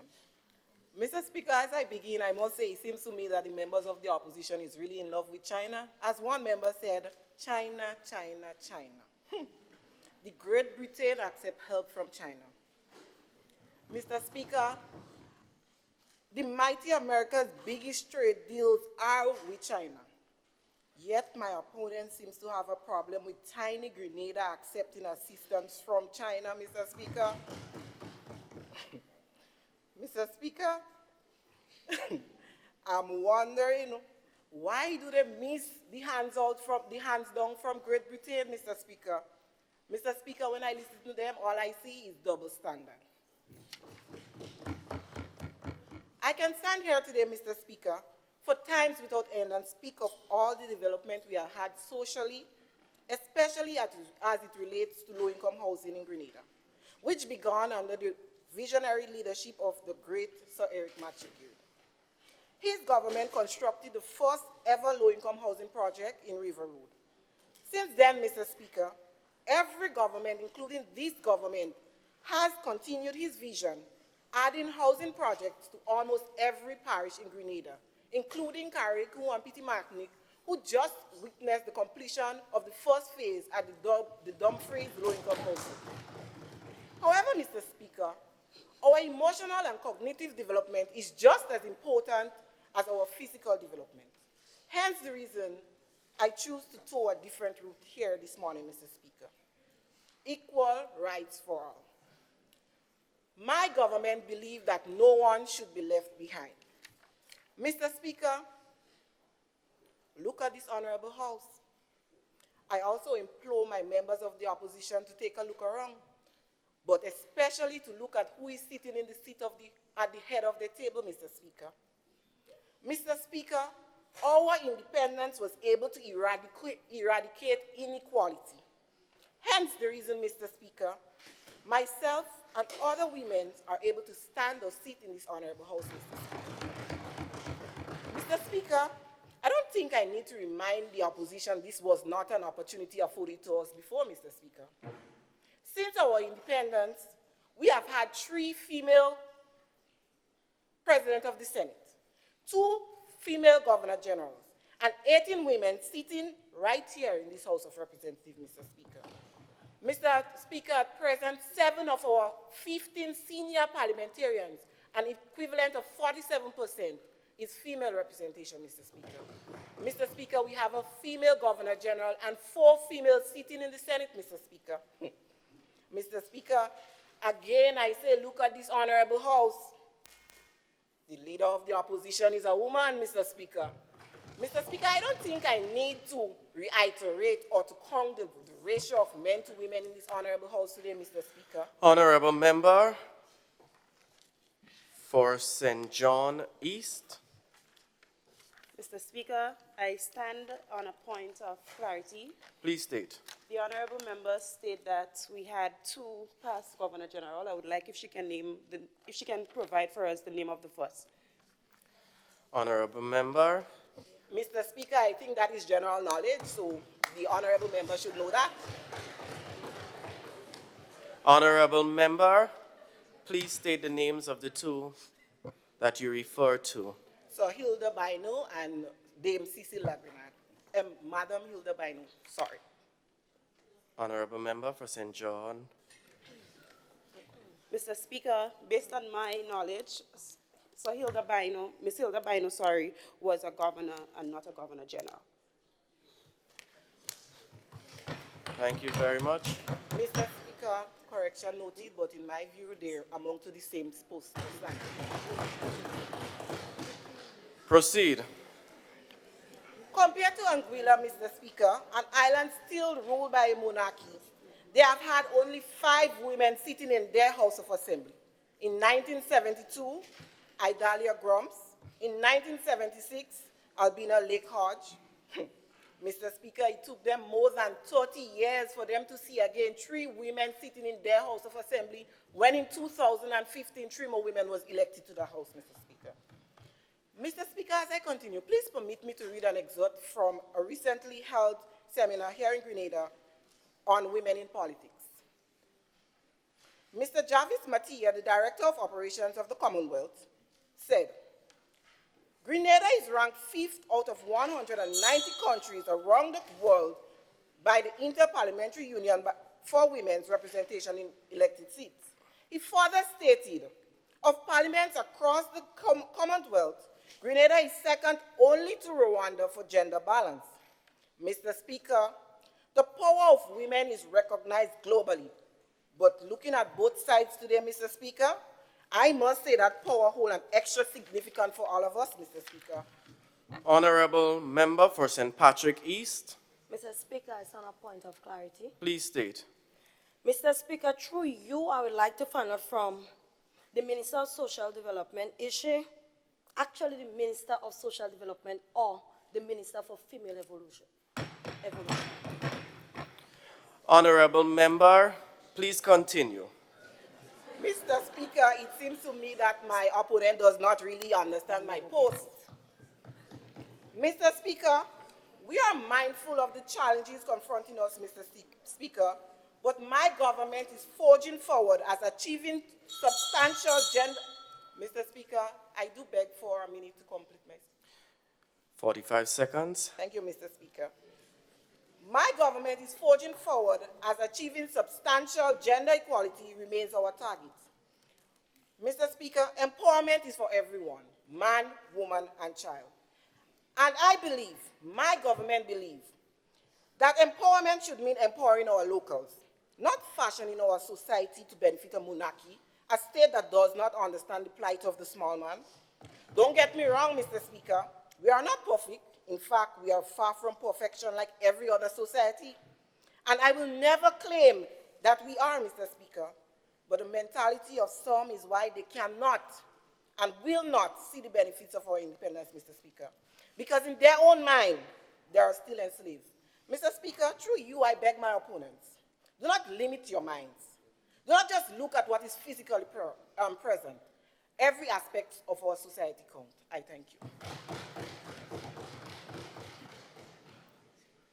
Are there any other contributions to the motion? Honorable Member for St. Patrick East.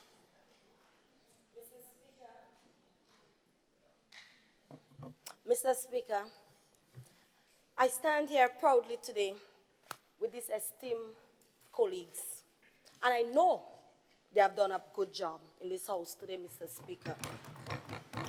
Mr. Speaker, I sat here and I remembered more than one member referred to the Minister of Social Development and said she will let us know. The minister will let us know. And I'm still waiting. I'm still waiting to hear how, when, did Mr. Speaker, all about her social development, I'm still waiting. Where have we moved forward there? I'm still waiting for her to give me those information. Mr. Speaker, when I sit and I listen to the Minister of Education, it baffled me.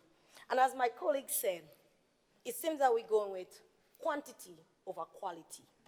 Mr. Speaker, it seems that the Minister of Education have not taken a good trip around this island lately to look at our schools. Mr. Speaker, just yesterday, I had the privilege to travel, as we call the countryside. And when I looked at the buildings of some of our secondary schools, Mr. Speaker. Honorable Member, I know your nails are well done and you would like others to see, but too many hand gestures, and I would like you to refrain from so much body language. Proceed. I'm sorry, Mr. Speaker, but my emotions have run wild with me there for a second. I'm sorry. Mr. Speaker, as I was saying, I so happened to visit the countryside, as we say. And when I looked at some of our school buildings, especially one of our secondary schools, Mr. Speaker, it brought tears to my eyes. And not just a little teardrop, Mr. Speaker. It had me on my knees, Mr. Speaker, to look at that said school, if I may say, Mr. Speaker. When I looked at the Grenada Seventh-day Adventist Secondary School, and I looked at that building, I wonder where is our Minister of Education? And yet she has been saying, and I asked for clarity, and I was not given, on the improvement of the work sector. So if we get that improvement in our work sector, Mr. Speaker, then I should have seen improvement in our educational system. I would have seen improvement with our Honorable buildings. Member for St. John West. Mr. Speaker, I stand on a point of clarity. Please state. The honorable member on the other side stated that the building at the Grenada Seventh-day Adventist School was in a deplorable condition. However, I'd like the member to clarify, is the building still in use? Honorable member, do you wish to clarify? Mr. Speaker, yes. The Grenada Seventh-day Adventist School that we are referring to has two parts, sets of buildings. And one building, it's not in use. That could never be in use, Mr. Speaker. That building could never be in use. And if that building is in use, Mr. Speaker, the Minister of Labor need to go over to the Minister of Education office and sit with her and have a good talk to start doing something about that building. Also the Minister of Health, because I know if my child attends that school, my child will be coming home sick every day, Mr. Speaker. Mr. Speaker, it baffles me, Mr. Speaker. Mr. Speaker, when it comes to education, it goes to my heart very well, Mr. Speaker. It baffles me. Mr. Speaker, I sincerely believe that some persons in here really need to visit the optical center of their choice to adjust or add to present vision condition we are having today. Mr. Speaker, as one of our colleagues who is not present with us here today, as he rightfully says, Mr. Speaker, permit me please to quote from him. As I quote from that colleague, Father, hear me groan. I end of quote. Mr. Speaker, I don't understand why that honorable member always asks, Father, hear me groan. Mr. Speaker, can you permit me 1 minute, please, as I wrap up? Honorable member, you have 30 seconds. Mr. Speaker, I know you and everybody in here is very familiar with the story, Jonah and the whale. Mr. Speaker, our people cried out and said they wanted a change. They got the change. But Mr. Speaker, me and my team are just waiting in the bellies of the whale to be vomited back. So that we know when we come back here in office, Mr. Speaker, all what they did there, all the comments they made in this honorable house, will be able to clean it up. Not just sweep it under the carpet, Mr. Speaker, but clean it up, and clean it up good, Mr. Speaker, because I know, I'm very confident in my colleagues. And we, as people for our country, Mr. Speaker, our little nation, I know we can move our nation forward, Mr. Speaker. They talk about independent, but Mr. Speaker, I'm still waiting. Thank you very much, honorable member. Please take your seat.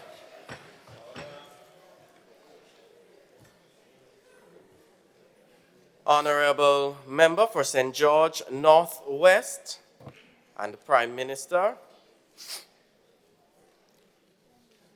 Thank you, Mr. Speaker. Mr. Speaker, as we wind down this morning's Youth Parliament, I would like to point out something that I've noticed. Mr. Speaker, it seems like the members on the other side are suffering from a severe state of cognitive dissonance. Mr. Speaker, allow me to clarify. Mr. Speaker, the honorable member for St. George Southeast made mention to our parliament sitting last Thursday, where the other side bashed the government, stating that our aim was simply finance, Mr. Speaker. Now today, they have shown the hypocritical side by twisting that very argument to use it in their favor, Mr. Speaker. Now they are saying, look at those islands that have remained under the monarchy. They are more economically developed than we are. Forgetting, Mr. Speaker, the social and moral foundation that exists here within our country. The very same thing that they bashed us for last Thursday. Mr. Speaker, how can we sit in this honorable house and say to the Grenadian people that a system that oppressed us, a system that suppressed our voice, Mr. Speaker, is better than what we have today, where every member, every citizen of this country, Mr. Speaker, has the right to cast their ballot in an electoral process. Mr. Speaker, George L. Beckford, in his book, Persistent Poverty, Underdevelopment in Plantation Economies of the Third World, made it very clear that less than 4,000 people within the British territories before independence came, Mr. Speaker, were able to cast their vote. One thing was common among all of them, Mr. Speaker. They were landowners, Mr. Speaker. They were wealthy people, Mr. Speaker. Mr. Speaker, one of the honorable members made mention to Anguilla, and they said that under the monarchy, you have low national debt. Mr. Speaker, allow me to draw the attention and the attention of this honorable house to Anguilla's Chief Minister and Minister for Finance, Mr. Victor Banks. While addressing Anguilla's House of Assembly in 2017, December 5th, he said, quote, Anguilla's public debt at the end of 2016 stood at 45% GDP, which would represent 97.09% in a 97.09% increase over the 2015 debt stock. Mr. Speaker, what were they speaking of? Mr. Speaker, it is within my knowledge that the Mungay Hospital is still in operation. Mr. Speaker, that is the place where these members should be, not in this honorable house. Mr. Speaker, the sheer hypocrisy that comes from the other side. This building, Mr. Speaker, came as a result of strong bilateral ties with governments across the world, Mr. Speaker. The very members on the other side have bashed our bilateral relations and said that is not a symbol of our independence. Mr. Speaker, I am saddened that the people of this country have to live with an opposition that seems to be morally bankrupt. Mr. Speaker, one of the honorable members on the other side made mention to free visa travel to Britain. Allow me to draw the attention, Mr. Speaker, to the Windrush generation. This was a group of people who traveled to Great Britain, Mr. Speaker, while we and other Caribbean countries were still members of the British colony, Mr. Speaker. They worked and lived as British citizens for years. They paid taxes for years. Now, Mr. Speaker, what is happening to these people? They are being deported back to their country and being considered non-British citizens. What were they talking about earlier on, Mr. Speaker? I find this madness. Mr. Speaker, this team, I am confident, is the best team to continue the economic and fiscal development that Grenada seems to enjoy. Mr. Speaker, as a result of the hard work of this team, Grenada remains the fastest growing economy in the region, averaging real growth of 5% since 2013. Even when compared to Martinique, Guadeloupe, and Anguilla. What does those three islands have in common, Mr. Speaker? Martinique is still part of France, Guadeloupe is still a part of France, and Anguilla is part of Britain. They are not independent. And a small independent island in the Western Hemisphere seems to be outperforming these islands economically. And they stand here, Mr. Speaker, in this honorable house and say to us that we are better off as a dependent. Mr. Speaker, I feel sorry that you had to bear the burden of listening to this nonsense. Mr. Speaker, it hurts my heart, Mr. Speaker. It hurts my heart to stand here. Mr. Speaker, look at the invited guests in this room. they had to bear the burden. Our children who are in secondary school and tertiary education, Mr. Speaker, have to listen to this, Mr. Speaker. It is very sad. Mr. Speaker, the honorable member for St. George Southeast, we went to the same secondary school. I believe he is more competent than this. I am not 100% sure if his affiliation with the members of the opposition has reduced and impeded his intelligence. But, Mr. Speaker, I know him, and he is a man of good character. And I said, to you, Mr. Speaker, I would like to say to him, do not allow the members on the other side who are morally void and intellectually challenged to impede his abilities, because I know he knows better, Mr. Speaker. Mr. Speaker, finally, they said that the members on the other side said, Mr. Speaker, that under the monarchy there is equality. Mr. Speaker, monarchies don't promote equality. The Minister for Social Development made clear that.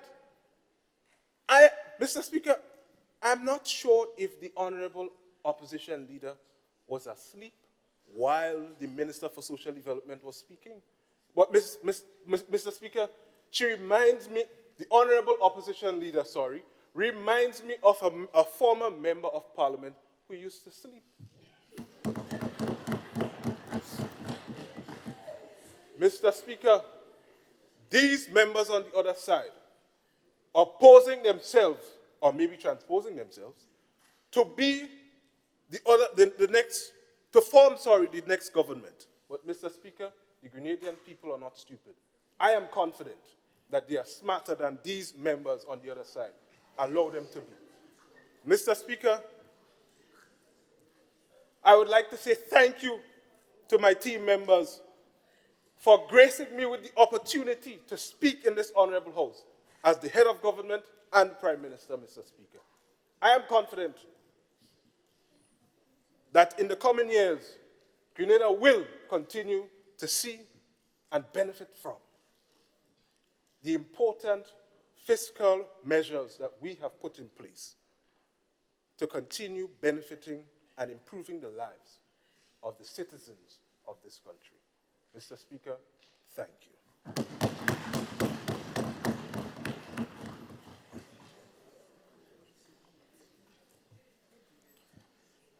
The question is that the following resolution be agreed.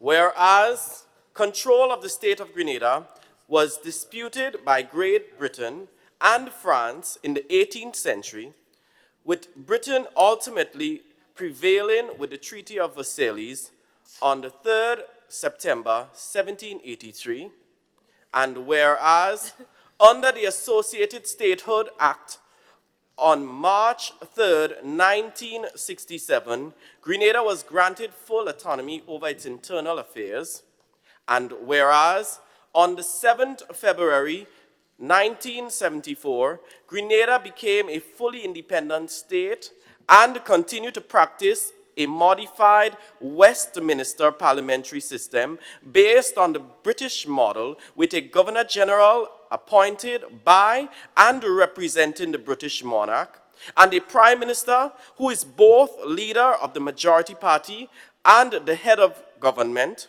And whereas independence means a condition of a nation, country, or state in which its residents and population, or some portion thereof, exercise self-government and usually sovereignty over the territory. Be it resolved that the political, economic, social, and other benefits from being an independent nation far outweighs the dependency on a monarchy.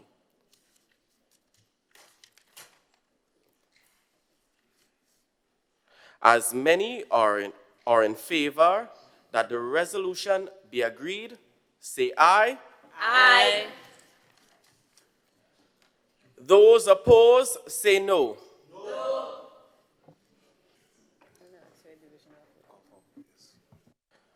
Honorable member for St. Andrew North East.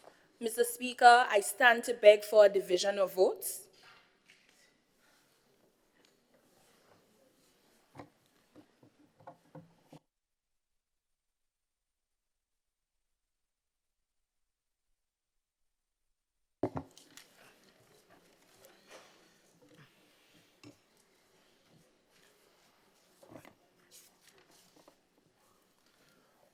Honorable Nylon Franklin, Prime Minister, St. George Northwest, what do you say? Yea or nay?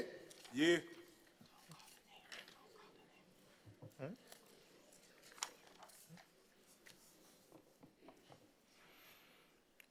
Honorable Member for St. John West, what do you say? Yea or nay? Yay.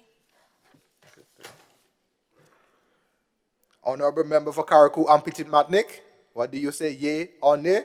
Yea. Honorable Member St. Andrew Southwest, what do you say? Yea or nay? Yea. Honorable Member St. Andrew Northeast, what do you say? Yea or nay? Yay. Honorable Member St. Patrick West, what do you say? Yea or nay? Yeah. Honorable Member St. Mark East, what do you say? Yea or nay? Yay. Honorable Member St. David East, what do you say? Yea Yeah. or nay? Sorry. Yeah. Honorable Member St. Andrew Northwest, what do you say? Yea or nay? Yea. Honorable Member St. Patrick East, what do you say? Yea or nay? I resound the nay. Honorable Member St. John East, what do you say? Yea Nay. or nay? Nay. Honorable Member St. Mark, what do you say? Yea or nay? Nay. Honorable Member St. George Northeast, what do you say? Yea or nay? Nay. Honorable Member for the Tongue of St. George, what do you say? Yea or nay? Nay. Honorable Member for South St. George, what do you say? Yea or nay? Nay. Honorable Member St. David West, what do you say? Yea or nay? Nay. And Honorable Member St. George East, what do you say? Yea or nay? Nay. Nay.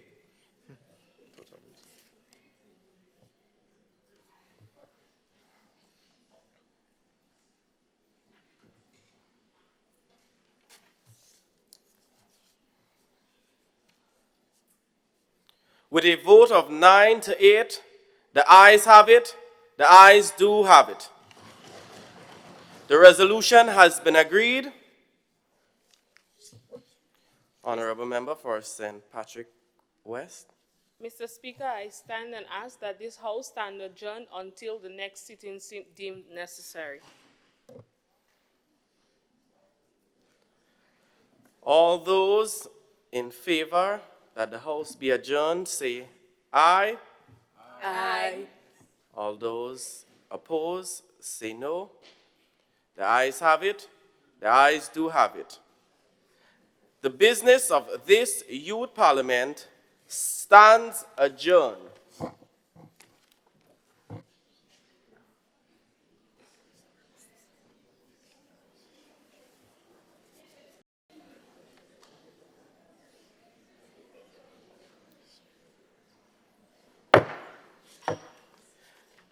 Before we exit out of the House, we would like to name the individual speaker who would have received the highest score. That individual speaker would have been the Honorable Member for St. George Northwest and Prime Minister, Minister for Finance and National Security and Climate Resilience, Mr. Nylon Franklin.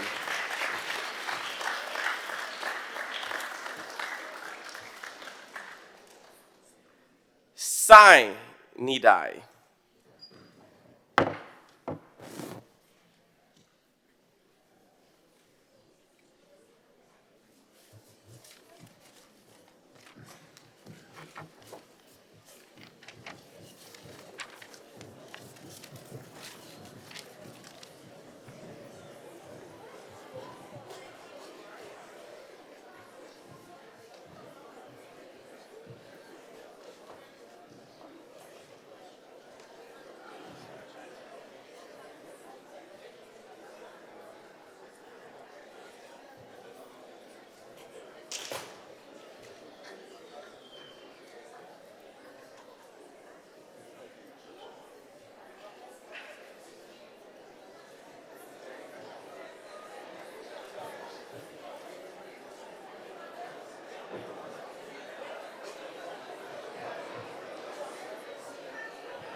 Hello, everybody. All right, this is the Youth Parliament 2019, right here at the new Parliament building at Mount Weldale, St. George. Joining us live is Ms. Tonya Hysent. She is a member of the National Celebrations Committee. Of course, this event, National Youth Parliament, is in light, of course, of Grenada's 45th anniversary of independence, which will be officially observed on the 7th of February this year. And so we want to have a conversation with Tonya Hysent to get, first of all, your impression of what has happened here today. I must say, as a member of the National Celebration, we are very pleased with what took place. We saw valid points being put across. We know that the participants would have had training sessions, and we can see from this that their training did go as planned, and they have learned the rules of Parliament and how to execute speeches in Parliament, and for that we are very pleased. Yes. Is there any particular part of the proceedings which really captivated your interest? I think from all sides, both the opposition and the government side, that there were valid points, you know, and I hope that the students who were in the audience really learned what is taking place in Grenada and understands the concept of what Parliament is and what has to happen in a sitting of Parliament and what does Parliament mean to us as Grenadians. Yes. Ms. Hysent, we are aware that the Youth Parliament has been off for quite some time. Why did the National Celebrations Committee see it fit to bring it back or reintroduce it as part of our celebrations? You know, the youth always needs a voice. And this is an opportunity and a way to get the youths involved in our celebrations as an independent nation and understanding what are the governing systems that has us as an independent nation, and Parliament is one of that. Right, I guess we won't keep you very long, but just as a prelude to the other activities coming up, just give us an idea as to what is to be expected. So we know that on Saturday, we have our Calypso competition, and that will be held at the Surtees bus terminal. It's something that the St. Patrick's community really look forward to, that we can't seem to move out of St. Patrick's. If it's moved out of there, then we don't have as much support. So that will be on Saturday the 26th. On Saturday the 2nd, we know that we have the cultural extravaganza at the Grenville bus terminus. And of course, on Sunday the 3rd, we have our ecumenical service at the St. George's Anglican Church. So of course, and then the grand finale on the 7th with the rally and military parade on the 7th of February. So we encourage Grenadians to support as we celebrate our 45th year as an independent island. It's something for us to really, truly celebrate and be grateful for. And as Grenadians, let us come out, show our support. Remember National Colors Day on the 6th, so come out in your national colors, red, green, and gold, and let's celebrate our independence. Finally, what has been the feedback to the activities so far? I know there was a island-wide motorcade on Saturday, yes, which kicked things off. Yes. What was the reception to that? It was greatly receptive, accepted. We saw most persons felt it has been the biggest motorcade that we have ever seen in all motorcades, and for that we are very grateful that the persons came out, Grenadians came out to celebrate our independence, and that's what we have to do. Excellent. Yeah. Thank you. Of course, viewers and listeners, we had here Ms. Tonya Hysent. She's a member of the National Celebrations Committee. And we heard that we have a packed schedule for our 45th anniversary of independence. Coming up, we'll have a few interviews again for you. Stay tuned. Yes. Thank you so much, Ms. Welcome. No problem.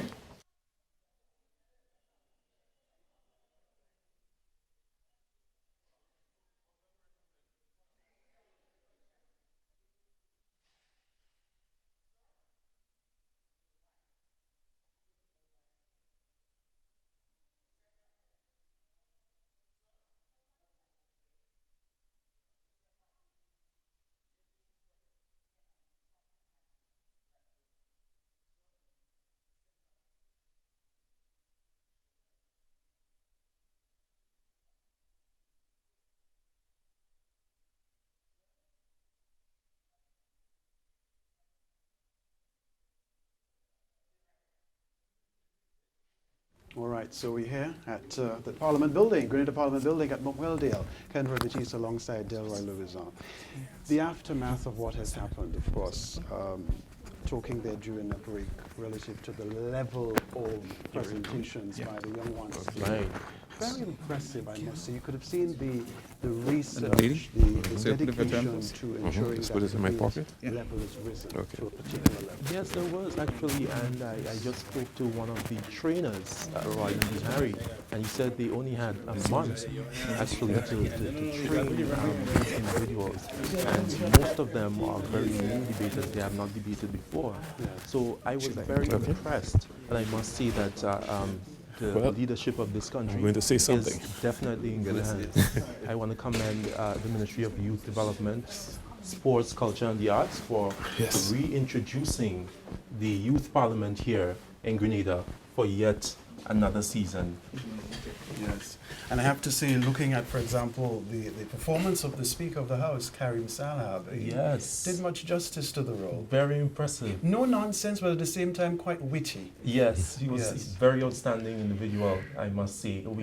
It's very evident that these individuals are the creme de la creme, or the cream of the crop, so to speak, because we can see or we have heard the intelligence from these individuals. Yes, absolutely. Joining us now on set, Dr. Dunstan Campbell. He, of course, Senator Dunstan Campbell. He represents farmers' interest, the agriculture community on a whole in the Senate of Grenada. Hello to you, sir. Welcome to this conversation. Well, thank you very much for inviting me. Right, so we note your appearance today, your presence in the chambers, your observations of what has happened. Your impression of the way things went today involving young people? I thought things went very well. I'm impressed with the presentations, the content. Obviously, they have done quite a lot of research, and some of the website that they have alluded to, I certainly will have to go there and look. Like minimumwage.com. I mean, and so on. I think that the points were strong on both sides. Of course, you mentioned a while ago about the speaker. I thought the speaker kept them in check, and in terms of my attendance at the few sessions that I've been to, if our speaker was so strong, I think it would have been different in some cases. Yes, and of course, as the senator representing the farmers of the nation, I'm sure you were listening for the agricultural points mentioned here today. In terms of the research on the agricultural issues being faced in the country, how do you say, or how pleased are you with the presentations here today? Well, some points were raised, but I must say that wasn't very strong, and I was a little bit disappointed. In fact, on the government side, the issue of food security came up and sustainability, but it wasn't developed the way that I thought the other points raised were developed and researched. So that to me, well, I guess this is a reflection of how people treat agriculture in Grenada.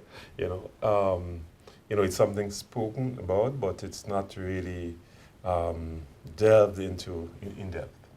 But I don't want to use that as the qualification for this sitting of the youth. They did very well. Right. Moving forward to the other, of course, there will be other sittings of the Youth Parliament. Do you have any recommendations for the organizers of the Youth Parliament? Well, right now it's difficult to say. I think they have done well, as I said. I really can't come up. Remember, I'm new also, I'm learning. Right. So I really can't come with suggestions at this point in time, specific suggestions. Okay. All right. All right, thank you very much. Thanks for stopping by. We appreciate your presence with us. Thank you. Thank you very much. Senator Dunstan Campbell, talking there with us. Yes. Yes, looking at, of course, we had a number of government representatives with us, Delroy. Yes, we did. A few ministers, Minister Gregory Bowen, we saw Kate Lewis. Mr. Kate Lewis, and she is partly responsible for the Youth Parliament here today. She's responsible for youth as a minister within the Ministry of Youth Development, Sports, Culture and the Arts. Yes. We also had the Minister Kendra Mathurin-Stewart. Yes. She is the Minister of Carriacou and Diplomatic Affairs, Legal Affairs and Local Government. And also, you know, she seemed to be very pleased with what happened here today. I saw, while looking into the chambers, I saw the gestures and so forth, and she seemed quite pleased. Yes. Also, not forgetting first-time senators with us, of course, observing the procedures in the chambers, the proceedings in the chambers. And we are going to talk to Minister Kate Lewis for the time being, who has been very much in young people's development, young people's empowerment on the island, of course, Minister for Youth. Welcome to this conversation. Welcome, Minister. Thank you so much. So I just have to ask you, first of all, to share with us your impression of what has happened today, young people being in the process.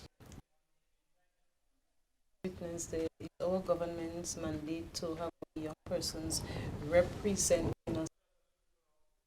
As you can see, people in the Parliament of Grenada, both the upper and the lower house of Parliament.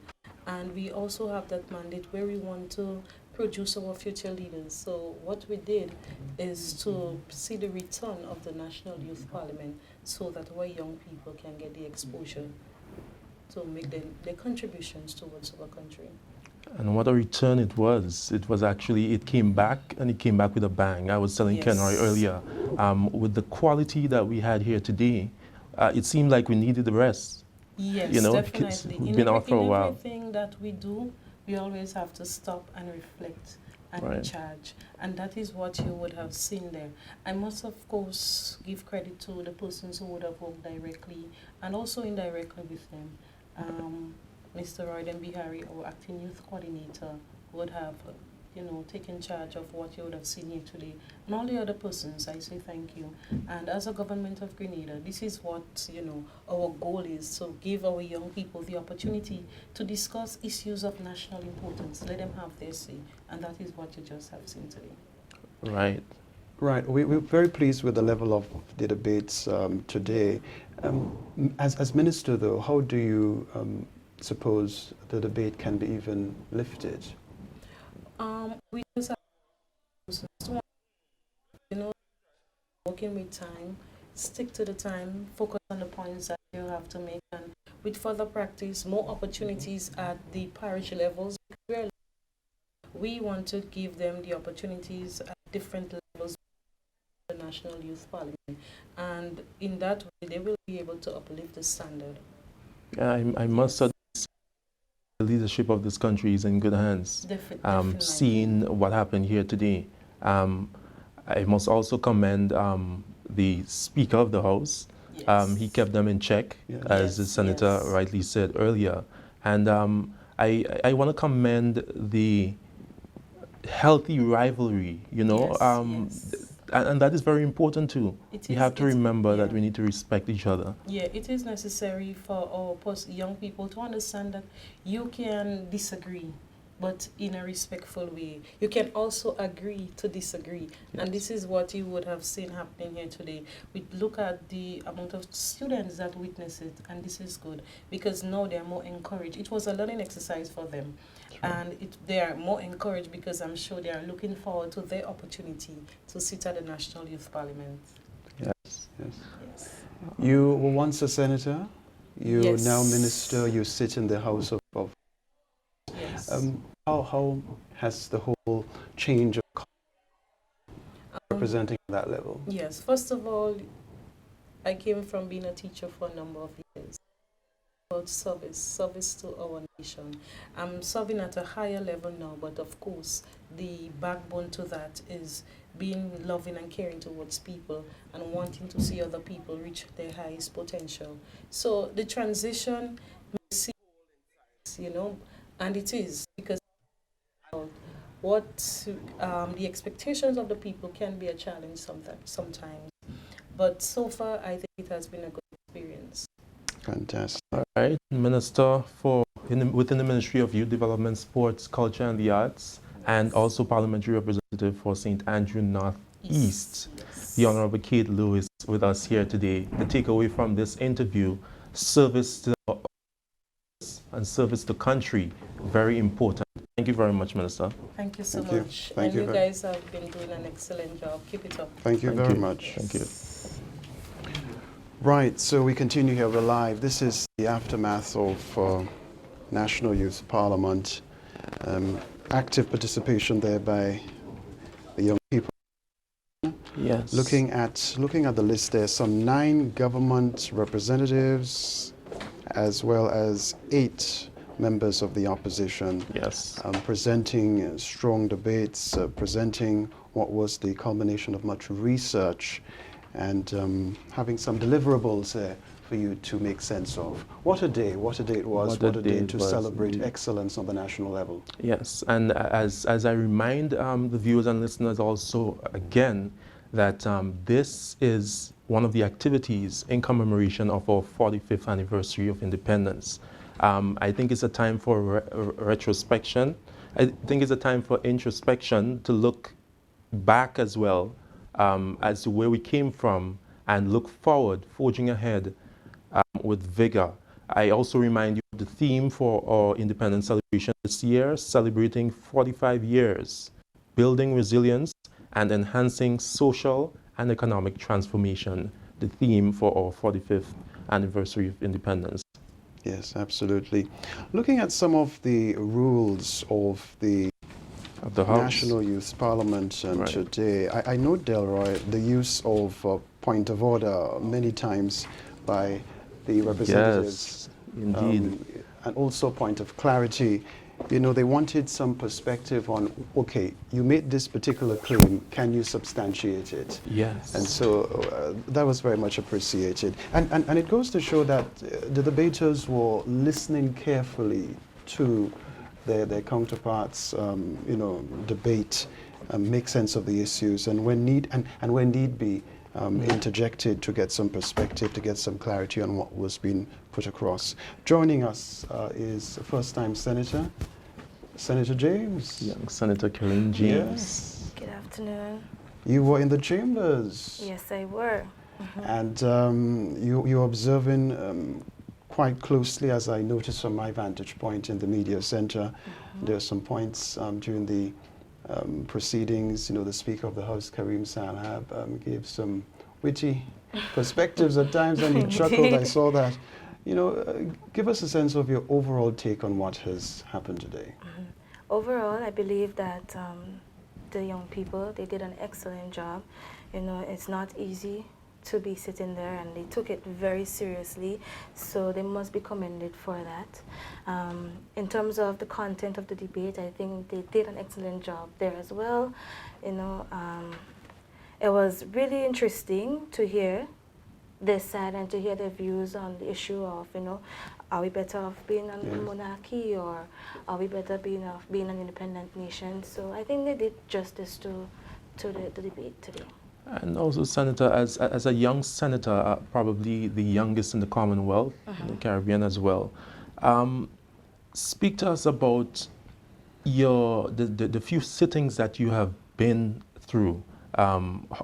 Is there any recommendations or any advice that you have for the young members here today? Interesting question. Well, it all starts with, you know, you have to know what you're in it for. You have to have a passion for what you do or what you get yourself involved in. And you have to ensure that you put your best foot forward, and most important, balance, because it's not easy. Apart from the Senate, I am also a full-time student. So at times, you know, with the delay in our papers and things reaching us to fully prepare for debate, it sometimes can be very stressful and a bit of a headache at times, but I try my best to balance off, and I try to ensure that, you know, I represent well. And it might be intimidating, especially when you're representing a particular color or particular party. So that in itself too can, you know, may somewhat hinder them, or may not make them be interested or have second thoughts, but they need to think beyond that, and, you know, in order to help develop this nation, they need to put their best foot forward despite all odds. Right. Is there any particular part of the proceedings which stood out for you, which was like, this is awesome, well done? I may sound biased, but the person who represented the Prime Minister, Neil Franklin, actually we were classmates back at CC. We sat in a couple of classes, and I know Neil. I wasn't expecting anything less of Neil this morning, and he did a very good job. He was excellent. You know, his debate was very straight to the point, and it fitted more to the topic than others, but overall they all did their job. They all did a good job. So you totally agree with because he also secured the most number of points, so you're totally in agreement with that. Yes. At first he started off a bit, shaky, but his last presentation brought it home. Yes. One other question from my end, what do you recall as your very first presentation in the Senate? You know, the feeling, the mood, that sort of thing. Well, my very first presentation was my maiden speech, actually, and it took me roughly about a month or so to put it together, and I was very nervous. Just sitting here thinking back about it, it always gives me that sort of joy, because this was the actual first speech that, I expressed and I shared with everybody else to get to know me more at that level. So I hold it dear to me, and I continue to, whenever I present in the Senate, in the chamber, I continue to always carry that sentimental value, that feeling that I got the first time, so I always try to put it towards my other presentations in future. What can we expect from Senator Karine James moving forward? Like we see, I remembered when now Minister, and then Senator Kate Lewis was in the Senate. She said, I am not in the Senate for long because I am eyeing the upper house, the lower house, actually. What can we expect from you in the future? Are you also eyeing the lower house? Definitely. Well, I do have some interest in becoming a politician. Okay. But all for now I'm focusing more on my studies, Senate. I'm going full-time again and focusing more on developing myself educationally, and then maybe, who knows, when I come back, maybe that will be debated. That is important. That is important. We wish you the very best. Keep moving forward. Thank you. Well, thank you. Senator Karine James talking to us there. Thank you so very much. And what also came out from Senator James's presentation, again, is purpose.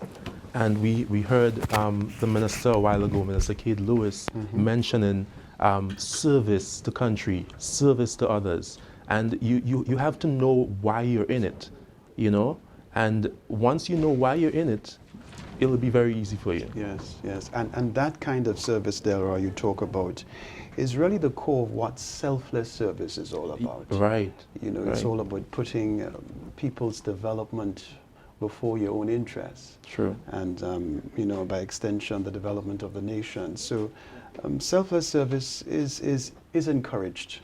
And I really want to implore our viewers to, as they journey this life, to keep that on their agenda. Of course, because we're looking for much more selfless service in our country. Absolutely. Joining us on set, hello, Kindra Matthew and Stewart, the Honourable Kindra Matthew and Stewart. Yes. Of course, Minister for Carriacou, Petite Martinique Affairs, Legal Affairs, and as well as local government. That's correct. Good to see you. You were in the chambers, observing quite a great deal. I were. And enjoying the moment from time to time. I did. I saw that. I must say that I was pretty impressed with the presentations, and more so with the content of those presentations. These young people displayed great confidence, and I'm pleased that our future parliamentary democracy, parliamentary work is really in good hands with our young people. Right. We heard a lot of vibrant presentations. We heard a few calm ones also. Yes. What is your takeaway, or what was a highlight for you today in the chambers? Well, I must say I was pretty impressed with the Prime Minister with Oh, I his see. closing remarks. You as well, yes. He was on point. He was on point. But the topic was, in fact, interesting. It showed that the participants did some research, Right. and they were quite familiar with the topic. I must say, too, that the representative for Carriacou and Petite Martinique, Miss Emmons, Right. she represented me well. And I am happy to know that we have young, inspiring politicians and parliamentarians coming up. And we in Carriacou held a similar activity. We had our youth Right, parliament back in about October. a month or two ago, in which Ms. Emmons demonstrated again her confidence and her ability to represent in the highest house.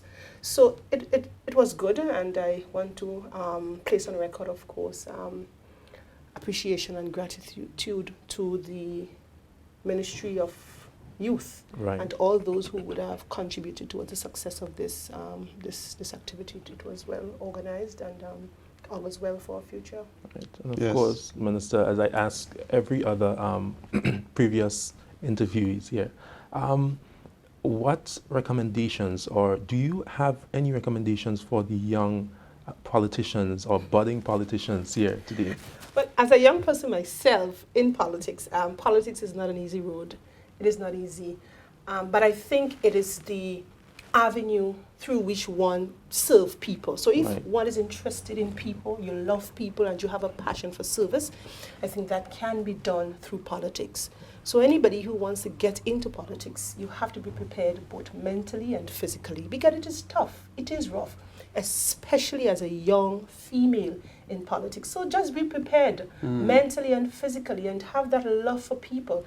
That would be able to show, and people would be able to gravitate towards you and see your passion for them. And I think that you should become successful. Can you speak to us concerning your motivation for getting into politics? Well, it's always my desire, as I've indicated even during the platform, during the campaign, is that to touch lives. I just want to be able to change lives positively, and what better option or avenue to do that than through politics. And so it is my desire to serve, my desire to do something different, to be that change that has caused me to enter into the fray of politics. And so far I can tell you that I have not regretted the moment. It has been tough, it has been rough, but as I said, that's what you need. Politics is not an easy road, it's not an easy thing, but I'm here, and I'm here for the long run. Final question from me to you, Minister. A while ago you mentioned women in politics. Yes. We know right now there's about 30 or 40% 47% of our parliamentarians are females. Yes. And we saw here today in the chambers Yes. an even higher percentage.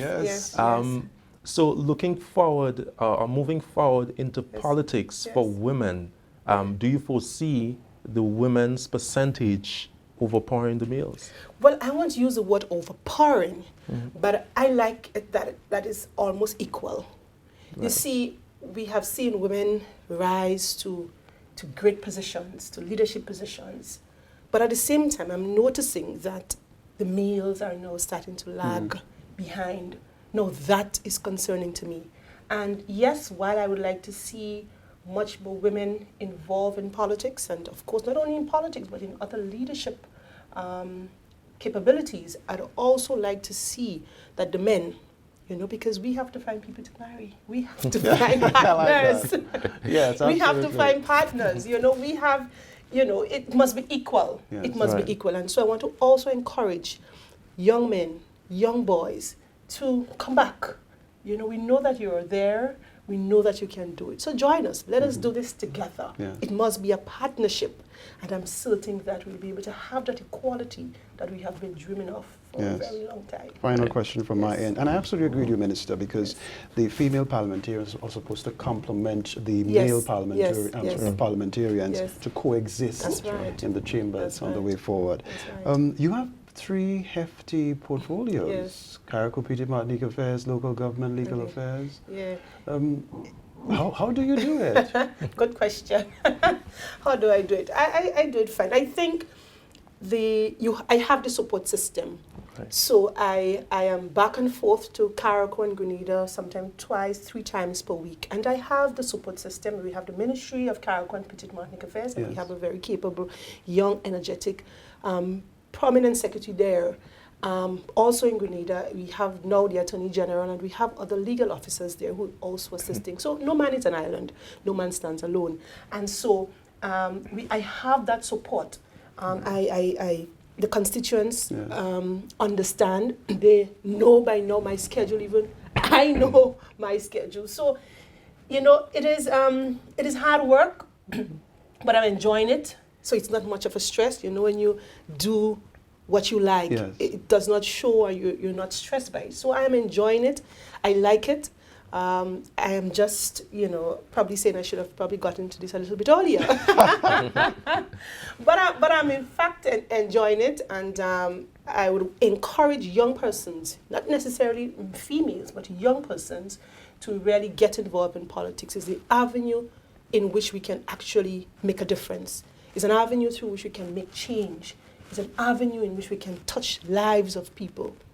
And I believe that it is a good thing. So we all need to get on board and to support us. Support especially the young people who want to come into politics. I think we cannot do it without the support of people like yourselves and, of course, our constituents. Thank you. Thank you so much. As you mentioned earlier, service, the importance of service. Yes. And well. love for people. Right. You can't be in politics if you don't love people. And I'm not talking about once in a time love. I'm talking about genuine love, real love, not conveniently. Yes, it must be sustained. It must be sustained, and it must be felt. It must be true love, in all sense of the word. So it mustn't be just love around election time, but it must be love through service. People must be able to see that you actually care, even if we may not be able to offer everything to a person. We may not be able to do everything because with limited resources, we can only do too much. But once people understand that you care, yes, I think it makes a difference, and this is why I'm here, and I hope to be as successful as I can. Thank you so much, the Honourable All right. Take care. All the best. Pleasure to be here.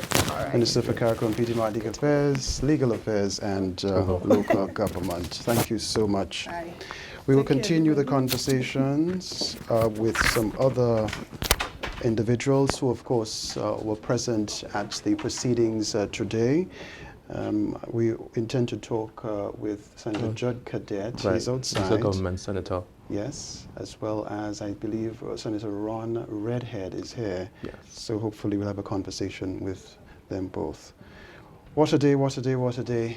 Grenada wins once more. Of course. Quite literally so.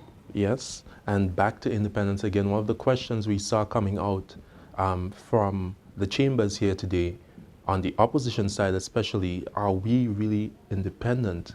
It begs to ask, but we have achieved quite a lot, Kenroy. We have achieved quite a lot. And looking forward, our projections are also looking good. We also look to achieve a lot in terms of economic growth, our fiscal responsibility as a country, the social well-being of a country as well. Yes. We are looking forward to greater growth in the future. Yes, and a very interesting point is for us to maintain the gains we've had over the years, from pre-independence all the way to post-independence up to now, to preserve the gains as opposed to regressing as a nation, because regressing is bad news. It is. So we must do all what we can as a people to ensure that we keep moving forward. I always say keep moving forward. They are my operative words because, we need to stay on course and not be distracted, even if some things are thrown at us. Yeah, as a popular chant says, forward ever, backward never. Right? Joining us, Senator Judd Cadet, first timer in the Senate. Hello to you, sir. Thank you, Kenroy. Welcome, Senator. Thank you as well, Kenroy. Right, in the chambers, observed what went on today. What would you like to say concerning the presentations of the young people of Grenada today? First of all, I want to congratulate the Ministry of Youth for staging this activity after, we did not have this activity for some time. In fact, I was a former youth parliamentarian myself. That is one of the activities that I think have made me interested in politics. In fact, recently I had a conversation with one of my friends, and he said, I believe that your involvement in politics today was, I think I deserve some credit for it, because when they were selecting the team at the time, that was, I think, sometime in I graduated from secondary school in 2011. So around that time, I remember I was training in the school, and I asked my friend if I should take part. And he said, sure. And I was very dubious at the time of my ability, because I was a very shy person, didn't like speaking. So I got involved then, and I think my interest in politics soared at that point in time. And so I participated then in 2011, and I participated in 2012 in the youth parliamentarian, and I made even on the national stage, because at the time we had zonal youth parliamentarian and as well the national youth parliamentarian. Right. So I participated in both, and even the Speaker of the House at the time, he was the Prime Minister in 2012 when I participated, and I made the national team. And they did not have it for some time. But from what I've understood, that they were working on institutionalizing the youth parliament. And that took a long process. So to see that we have it back, and to hear those contributions from those young persons today, I feel really proud to be in the House listening to those contributions. So I'm very happy to hear those contributions, and these are future parliamentarians. Sometimes I don't like to use the word future in absent, because I'm a youth as well. So you don't want to sound like I'm old, because some of them we are same age, So, but we are the future parliamentarians, and I believe that they have done well. And I think that will show their interest as well in politics and governance and democracy. Right. Senator, it's interesting that you mentioned your involvement in the youth parliament back then, because that would have been my next question. How has that helped in terms of your involvement right now as a young senator? Yeah, it helped me a lot. As I mentioned, that I was very shy. In fact, I don't think I was actually a good public speaker.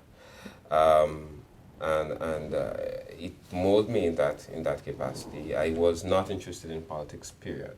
If you had asked me at 16, I believe that when I took part, if you had asked me at 16, was I going to be a senator at 23?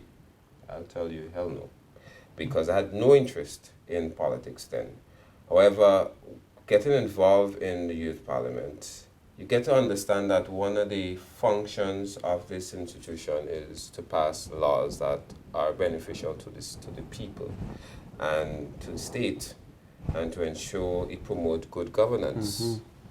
Mm-hmm. And then I start asking myself questions. If I don't do it, then who am I living it up to? Sure. And I think sometimes that is because we vilify politics so much and think that all politicians are liars and they thief, and that's how we paint politicians. So we leave a vacuum of talented persons. Most of the talented persons or educated persons don't want to be associated in those things. And no parent will talk to the child about getting involved in politics, in governance, or in any institution. So we create this void. So I think with the involvement of these activities, which he had helped me, you will help a lot more of these young persons there who feel that, whoa, I have much more to contribute and I want to be involved. And they will get back into the communities, get back engaging young persons, and start building teams and informing and educating them and listening more to the news. Because it will help you, they will like to listen Ken Roy Moore. And listen to you, Ken Roy Moore as well. They will pay more attention to the news and want to articulate their concerns and views on issues that affecting our tribe and states and people. Senator, your involvement in community development at a grassroots level is in fact a springboard to your involvement in active politics today. Yes, certainly. In the community, as a National Youth Ambassador as well, because that's a program I wish to see get back as well, because I was involved in the National Youth Ambassador Group, Co-op. I was involved as president of the Student Council at MCC. But I must say, the National Youth Parliament has actually pushed me in that direction. Right. Because after I got involved, I said I felt inspired and I wanted to do more. So I remember when I did my speech for the student presentation that we had for the president for the student council, and all the reps who was going up for that position had to do the speech. I gave great credits. In fact, I made it sound like I actually was a youth parliamentarian so that you could get the student votes at the time. So then people heard that you had this sort of engagement and experience. I think that was one of the reasons I would have become president as well, notwithstanding my ability. Coming outside from Grenada Secondary School, it was not easy to come up against Shirius, which was at the time was from St. Joseph Convent. Yes, so, right, yes. So I think those are the stuff that mentioned that also made a lot of the students appeal to me. So, final question from my end. What issue concerning youth development, empowerment, which greatly troubles you, worries you, and you want to put some sort of, bring some recommendation solutions to it? I believe there are a number of, but employment and education is one that I want to mention. Because I think, in my opinion, the world has changed vastly and has continued to change. But to deal specific with our situation here in Grenada, you've seen, what you've seen is that there are numerous of investment coming in. And what you're seeing that some of our labor have to be sourced from outside. Mm-hmm. And the IMF reports spoke about it. It said what you have is a mismatch of skills. Mm. In other words, there are jobs available, but you do not have people with the requisite to get those jobs. It means that we have to look at our educational system and whether it is really addressing the problem.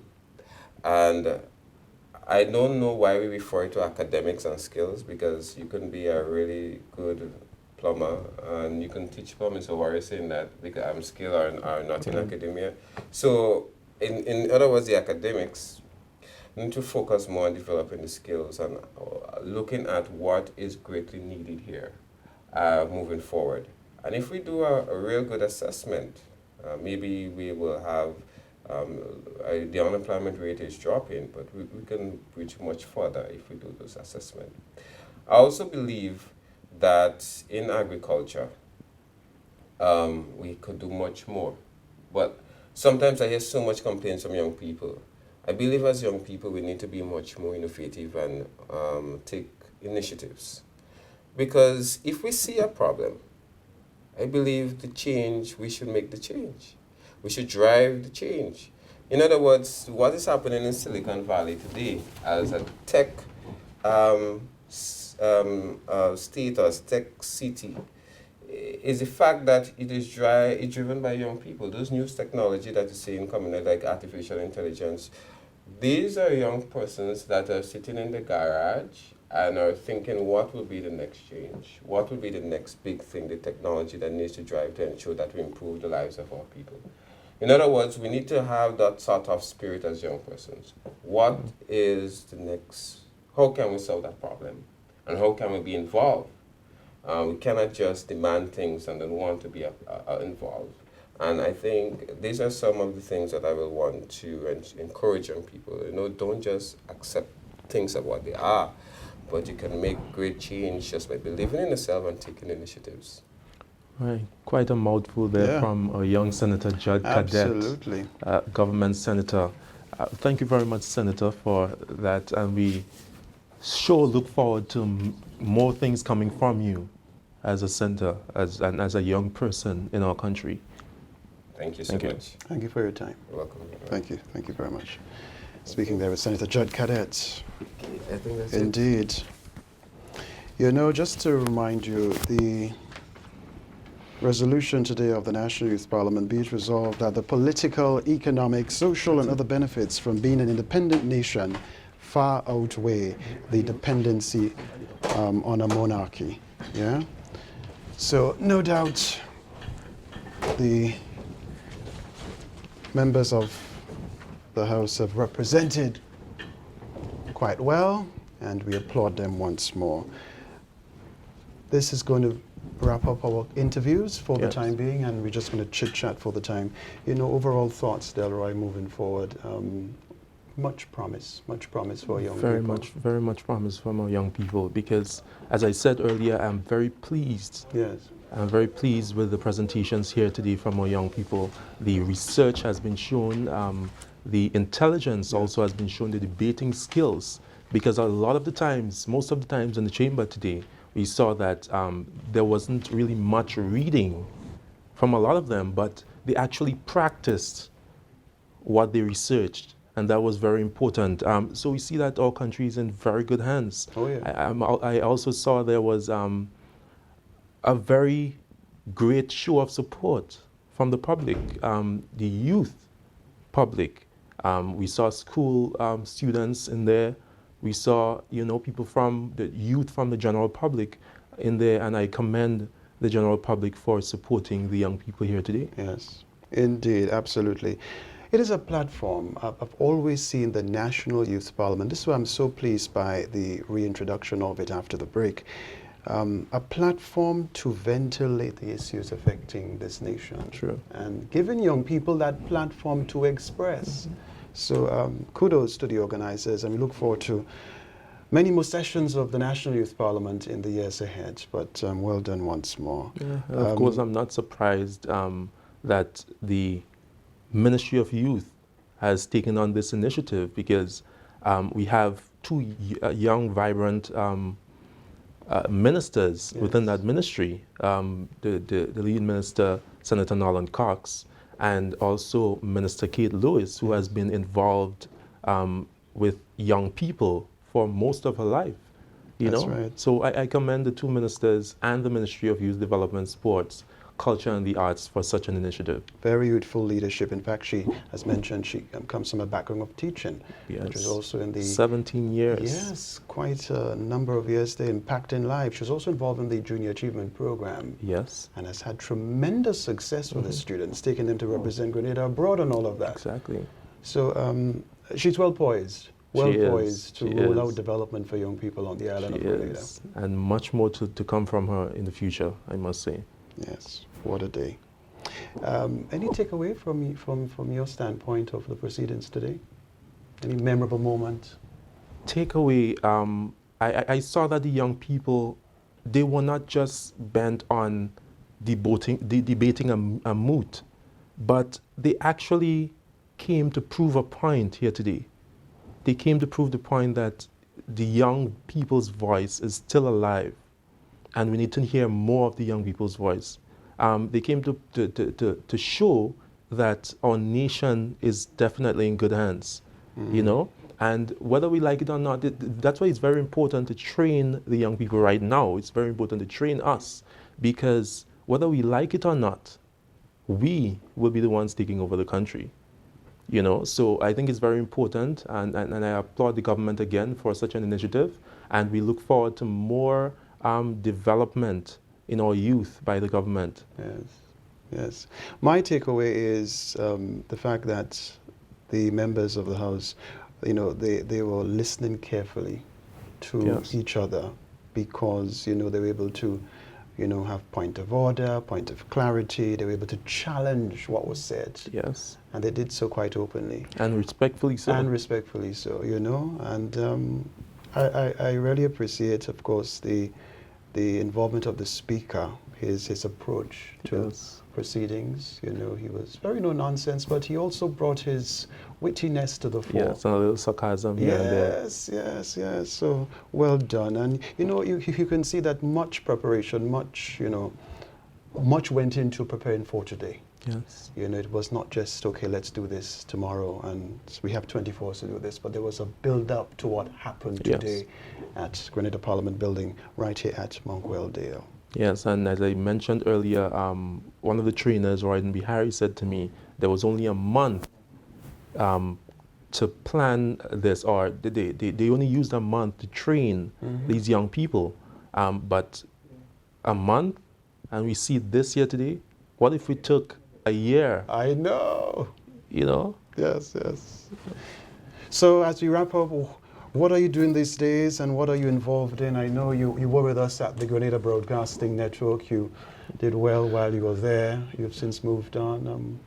How is your professional life going? You know, as a young person, what is always important to me is growth, self-development, you know, and once I see an avenue, I will pursue that avenue. I think the next thing on my agenda is studies, of course, and service. After studies is service. Service until the day I leave this earth. Yes. You know, I think that's very important for me. All right. Good to see you, Delroy. Good to see you, my colleague, Delroy. Always a pleasure. Yep. Keep Ken moving forward. Baptiste. Be your best self and uplift humanity. All righty, so that's going to do it from us here at Grenada Parliament Building at Monkweldale, St. George, Grenada, covering, of course, the National Youth Parliament 2019. Certainly been a pleasure. Thank you, Grenada.